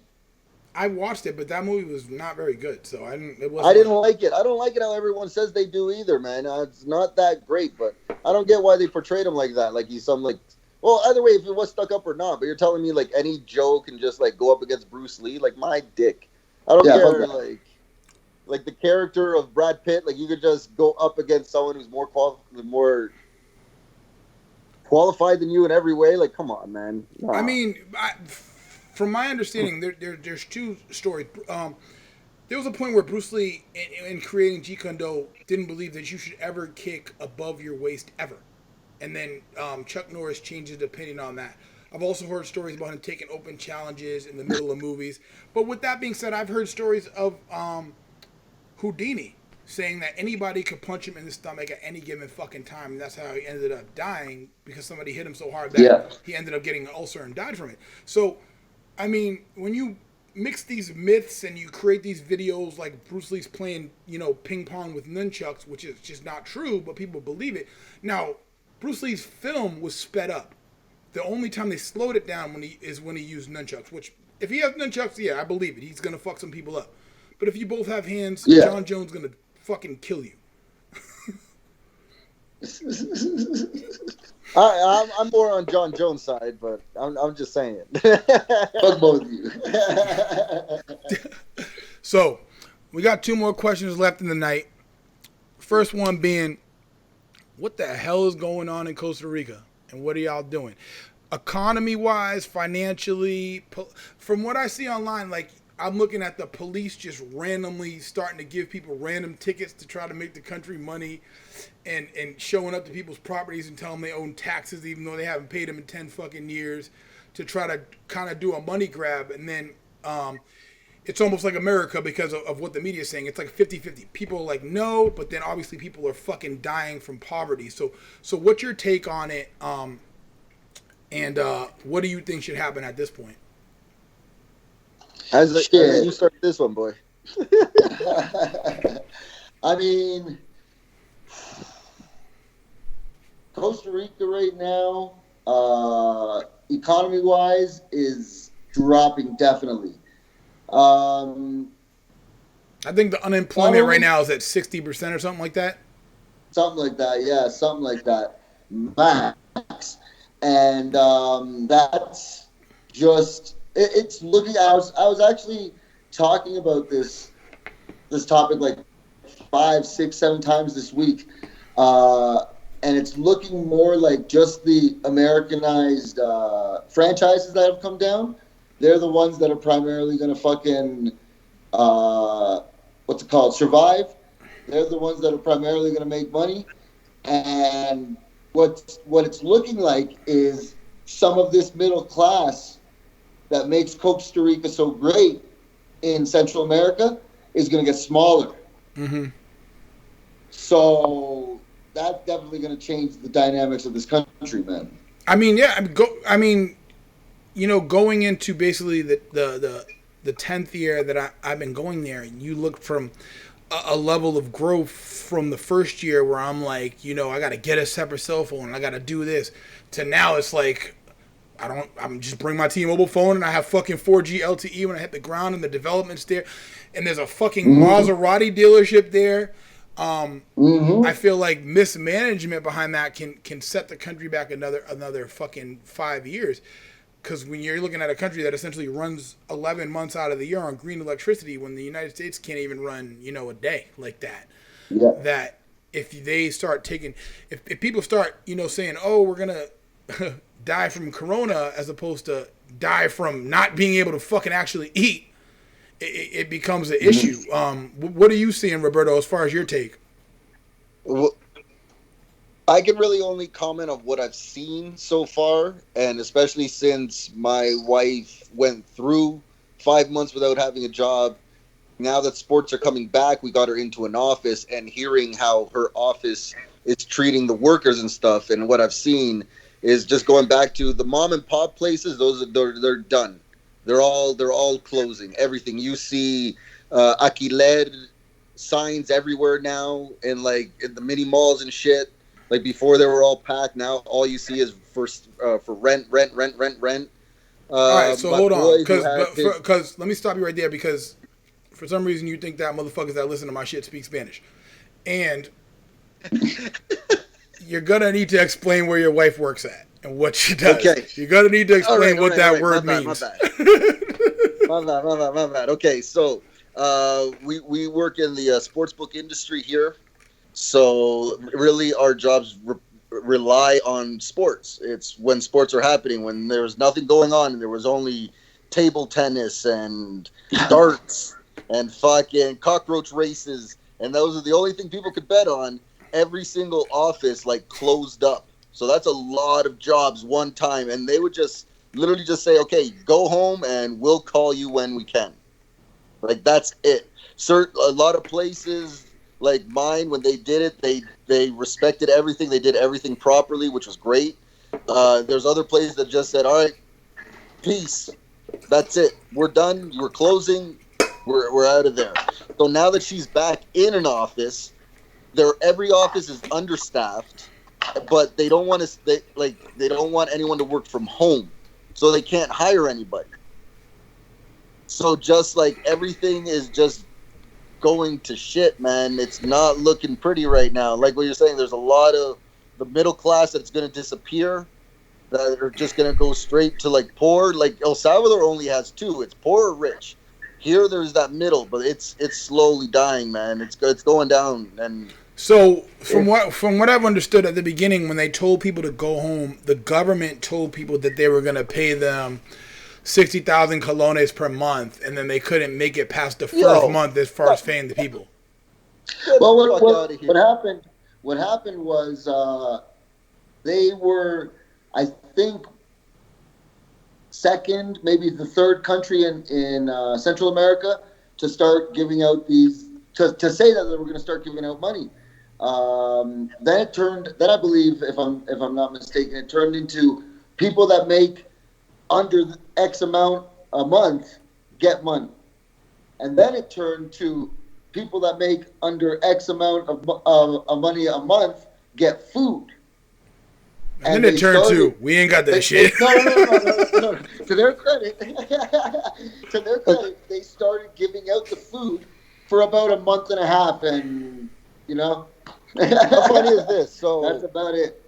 Me having Gabriel, who's a special child, right? Mm-hmm. So, like, he has his therapies, he has his shit, like, we have our budget of what he was. So the government, and this is the funny thing, I haven't even heard any of that, because the government supposedly was like, okay, we'll help you with this, we'll help you if they reduce your hours, they'll help you if you got fired because of coronavirus. The government did nothing. Like, when it said it was going to help Mitzi, what, $100 once? Yeah, that's what I'm saying. That's supposed to last 5 months? That's 60,000 colones. That's what I'm saying. You're talking about the first half of the month, and then after that. Like 5 months? Get the fuck out of here, man. Yo. And then, like, the banks, they were all right, but they didn't exactly do anything to help, because all they said was, all right, don't pay for 4 months, but then we're going to tax the shit out of you. It's like, oh, great. So now I'm still going to have to pay you double, even though you're saying that you're helping me. Like... No, yeah, I think Scotia said they're basically going to close in Costa Rica. What do you think that they should do? They closed in El Salvador. What do you think they should do what do you think Costa Rica should do as far as now?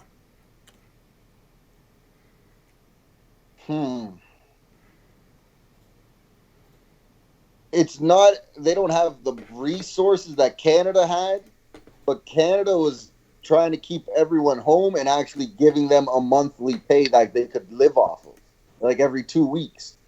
Like they would have to go, even El Salvador. Motherfucker, we talking about Costa Rica for a while. What's the population in El Salvador? Ooh, I don't know. The population in El Salvador? I'm gonna look it up right now. Sure.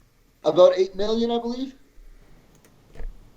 8.6, somewhere around there. Look it up. 6.4, and what's Costa Rica, like 5 or something like that? Yeah, 5, I believe. 4.9, yeah.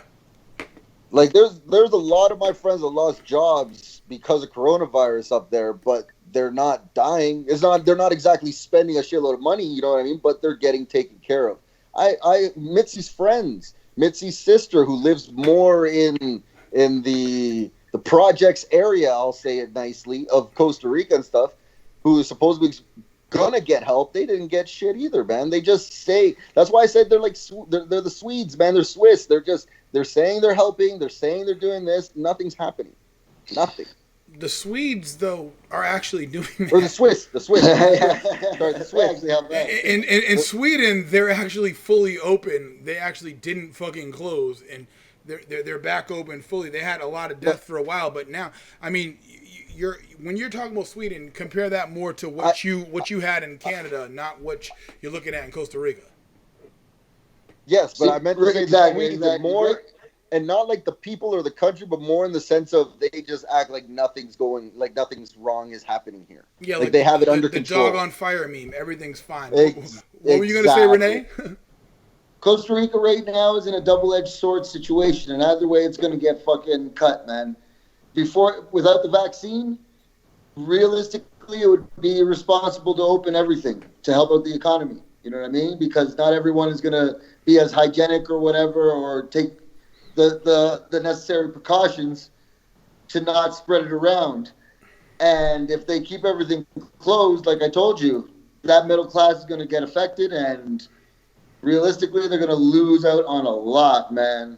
But what's going to really have to happen is the people that have money are gonna. Well, it'll never happen. But the people that have money would need to reinvest in the commercial fucking industry to get this back up. Or the banks would need to fucking invest in terms of loans to get that back up. Oh yeah, what it's going to turn into, obviously, is what it always turns into, is asking China for money. Yeah, pretty much. I mean, you keep saying the middle class, forgetting about the lower than middle class that can't even eat. And they can't eat right now. Exactly. At the end of the day, if you're not making money, you're not really going to be scared of coronavirus when you're going to die from starvation. Yeah. Isn't it true that more people have died from starvation than coronavirus right now? Like, in the history of the world, yes. In the United States, heart disease is the number one killer of men. But because of the way that the numbers are being processed now, it's very hard to look into it. With Costa Rica in general, and this will kind of lead us to our last question of the night. It's funny because at the beginning of the shit, everybody's like, oh, we only have 7 cases. We're going to close our doors, blah, blah, blah. And then we'll just blame it on the Nicaraguans. But in actuality, it's some shit that, anybody... I was like, what do you mean you have 16 cases? It's fucking... There was like 700 Chinese people in line when I was there for immigration. So I know if this really does have anything to do with China, like you guys have it, you're just not testing for it. And then obviously when they tested, they started to freak out more, even though you guys have like probably top 5 lowest death rate in the fucking world. Yeah. They're still freaking out, but as we look at it, it's more at risk, vitamin D deficient people that end up dying from this thing. So just because you have coronavirus does not mean you're fucking dead, even though people are still treating it like a death sentence because of the way the world treated it. And it's funny because specifically with this, I remember when DR came out and everybody was like, oh, Dominican Republic's liquor is killing people left and right. And people in Costa Rica, because I have like 300 friends from Costa Rica on my Facebook, are like, oh, DR's crazy. And I said, look at the numbers. is fucking 15 people, and they average 15 people a year when it comes to that type of shit. And they have 10 million people in DR, and Costa Rica has, we just looked at it, 4.9. 4.9. And then, fast forward a couple months, oh shit, 21 people died of liquor in Costa Rica. Yeah. One lady came up to me one time and she said, I had a necklace on that I got from Colombia. She was like, that's a nice necklace. Where'd you get that? And I was like, Colombia. And she was like, yeah, you can't get anything like that in America. Oh my God. It happened this fast. She goes, oh yeah, you can't get anything like that in America. Oh my God. Did you hear about the lady in Costa Rica? And I was like, who? The lady that died in the Airbnb? She was like, yes. I was like, yeah, I heard about it, but I live in Florida where a lady 2 streets away from me buried a fucking alive kid behind a goddamn rec center. So the logic behind kind of what we see on the media and everything has a very big effect on people, and it's almost like now you have a lot of white moderates here that go, oh, I can't travel because you'll die. But then they'll go, oh, coronavirus is fake. I don't think coronavirus is fake. It's killed, hundreds of thousands of fucking people. That's a lot more than 15. So if you're scared to go to DR because 15 people died, but you're not scared of coronavirus, that doesn't make much fucking sense. Me, I'm not scared of either, so that's not a problem for me.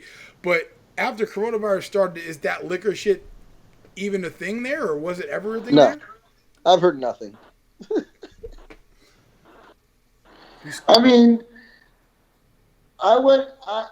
me and my brother were in Toronto for the SARS epidemic, and even those numbers are, not laughable, right? But even those numbers are very, very low, and SARS, I believe, still has killed more people than this virus has. Yeah, I was working at one of the top 5 hospitals in the world when H1N1 happened, and I didn't even know that those numbers were that high. Yeah. So, we're at a point where we're creating an issue that I don't think people realize the emotional and psychological toll that this is going to take on people for, years to come, to where you think forever you're going to have to wear a mask, to where you think, we already had a problem with communication, and now you just got a mask and people don't want to talk to each other because you think you're going to be coughed on it. And Roberto said at the beginning as to where Costa Ricans aren't really as friendly as, they're seen, in the articles and shit like that. So now when you add a fucking virus to it, how friendly you think they're going to be after that? They really ain't going to say hi to you. That 9 is going to turn to 0. Yeah. And listen, Costa Rica, I'll give them this much, is a very, very, very, very hygienic community. Yes. Very hygienic country. They don't litter, you know what I mean? They've always washed their hands type of shit. So you put that in with paranoia, you can just imagine how fast that'll escalate. How quickly the little shit is going to change. Like right now in McDonald's, they have like a plastic shield in front of you in the teller. And I guarantee just because the vaccine is there, that's not going to leave for the next 5-10 years maybe. Yeah, you're right. It's going to get to a point where people, because nobody really knows how to handle this, nobody's going to know when to stop. Yeah. Nobody's going to know when to take the mask off. Nobody's going to know when to take the shield off. Nobody's going to know when to do all that shit. It's not something that's tangible. We can't see it. We can't smell it. You know what I mean? Like, exactly. When do you know when it's safe at the end of the day? As soon as somebody told me that they had 600 cases in Hong Kong, I knew this fucking shit was, the way that they portrayed the numbers were fake. I said, you're going to tell me this shit started in China, but the number 1 population place on the world has 600 cases. Exactly. Everything's fake. Everything's being reported as fake. I don't fucking care. You can say whatever you want. Pre-existing conditions, heart disease kills more people than anything in the United States. If you die from heart disease and coronavirus, they mark that shit as coronavirus. That makes no fucking sense. Yeah. Obviously, in Costa Rica, it's being marked ridiculous. The correct way, and they're just panicking about it, even though in actuality, I don't even know what their deaths are now. Let me look at it. Because last time. And it's even going the other way, where they are trying. Nicaragua, for example, at the beginning, Nicaragua was saying never that they closed. had like 1,700 cases of pneumonia and only 2 cases of coronavirus.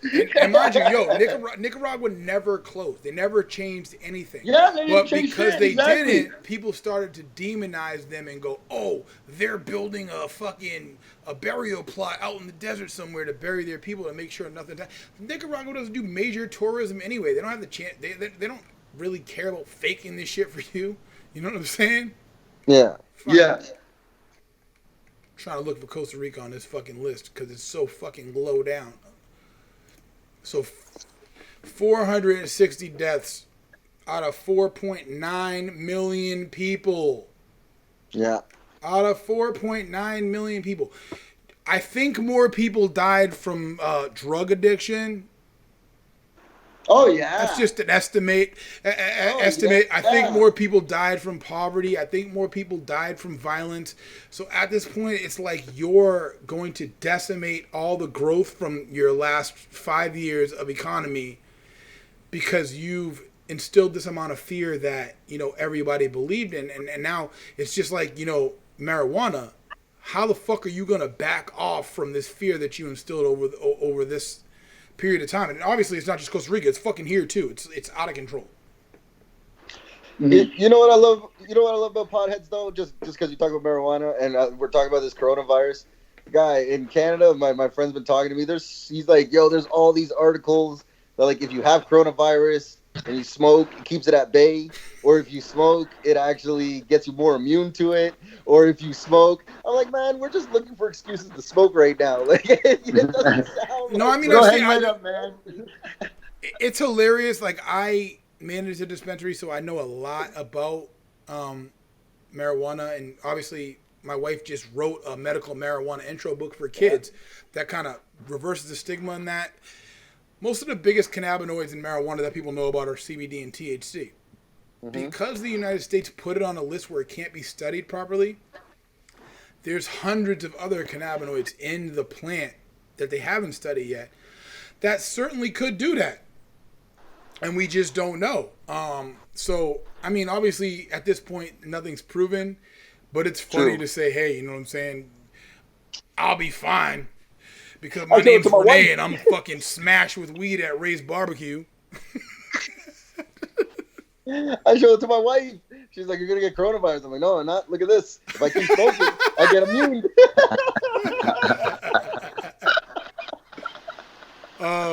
So it protects me. At the point that we're at now, like I said, man, we have to move Tropic Bowl to November 14th in Costa Rica. Everything seems to be on track now. You know, everything as of September 15th, it looks like it's opening back up for like 13 states, Florida not being one of them yet, obviously, because we've been fucking demonized to the earth, even though life has literally been normal, like, since the beginning to now. Ever since Florida, man. It'd be one thing if I said some shit and I didn't back it up. My daughter's in school. She goes there. Like, we live life accordingly. We don't, you know, play this game. There's a reason my name is my name on Facebook. There's a reason my statuses are my statuses on Facebook. And that's because I want you to know where the successes and the motivation came from. And I want you to know where the failures came from. Because we're not perfect. You know what I'm saying? And I don't want you to think I'm perfect. I want you to like the intro to my podcast goes, I want you to succeed with me. I want you to fail with me. And I can be honest because I'm not worried about any of that shit. And I want to make sure that we grow to that point. And if I'm telling you coronavirus is bullshit at this point, I'm living like it's bullshit. I'm not saying I can't get it. I'm just saying I don't give a fuck if I do. That's it. So before we close the night, if y'all got any questions for me, let me know. Because I can give you some unpopular opinions. All right. Hey, so Tropic Bowl is coming in September. Who's going to be taking care of the Costa Rica team? It's always Charlie that takes care of the Costa Rica team as far as now. Okay. Perfect. I mean, if you want to be part of it, you can. But the problem is that there's nobody as far as there that has been more consistent than him. And then after that comes Paulo, and then after that comes Lenny. They both are there all the time. They both put in crazy time all the time. As far as what goes on in Costa Rica in the off season, people get mad about stuff when it comes to semi-pro football and shit like that we see all the time here. But they think it's something new there. Definitely. Like, people are like, oh, they're going to tax us for watching Netflix. Yeah, because they don't really have taxes on a lot of shit other than imports. Here, they fucking tax everything. But it's just ingrained in our minds, so people don't get blamed. Like, if airports took a baggage fee and just put it in the fucking price of the ticket, nobody would ever complain again. No one would give a shit, right? Because they can see it separate. They want to complain about some shit. And that's all that shit is. It's like, oh, okay, I see that you put my $35 baggage fee here. If that shit was in your ticket, you'd be like, damn, this ticket's $500. All right, I'm doing it. You wouldn't even give a fuck. Yeah, I don't even know why they did that. It just makes no marketing. It makes no sense marketing-wise. Who asked me the question? Roberto? Rene, you got a question, and then we out of here. No, man, I'm pretty good, guy. Great experience. Glad you brought me on and shit. And I'll see you in November. I'm on the team this year for sure, though. I'll tell you that. Once again, I swear to God, both you and Roberto. Roberto's been spotty in his attendance, and your ass, you already know. So if you're there, sure, you're there. If you're not, you're not. But I'm there. I swear to God, I'm good. I'm back on top. All right. Well, fellas, thank you for joining me tonight. Thank you for giving me a different perspective. Like I said, for everybody, over the next, 2 weeks after this, we'll be kind of exploring different perspectives from different countries and kind of getting an idea of what people think we look like and getting a better idea of what it looks like to be somewhere else than, what the media tells you on a regular basis, so that we can really get some unity across the world and not just, this fake United States unity that everybody's pushing. Yes. As you see the shirt, subscribe, motherfucker. Subscribe on the YouTube channel. I already am. I currently am on Apple Podcasts, Google Podcasts, and Spotify, Imperfect Podcast, Facebook, Imperfect Audio, YouTube, Imperfect Audio. Thank you, everybody, for tuning in. Have a great night, and thank you guys for joining me. Thank you, my man. Thank you. Thanks, Joe. Appreciate it, man. Have a good one. Take care.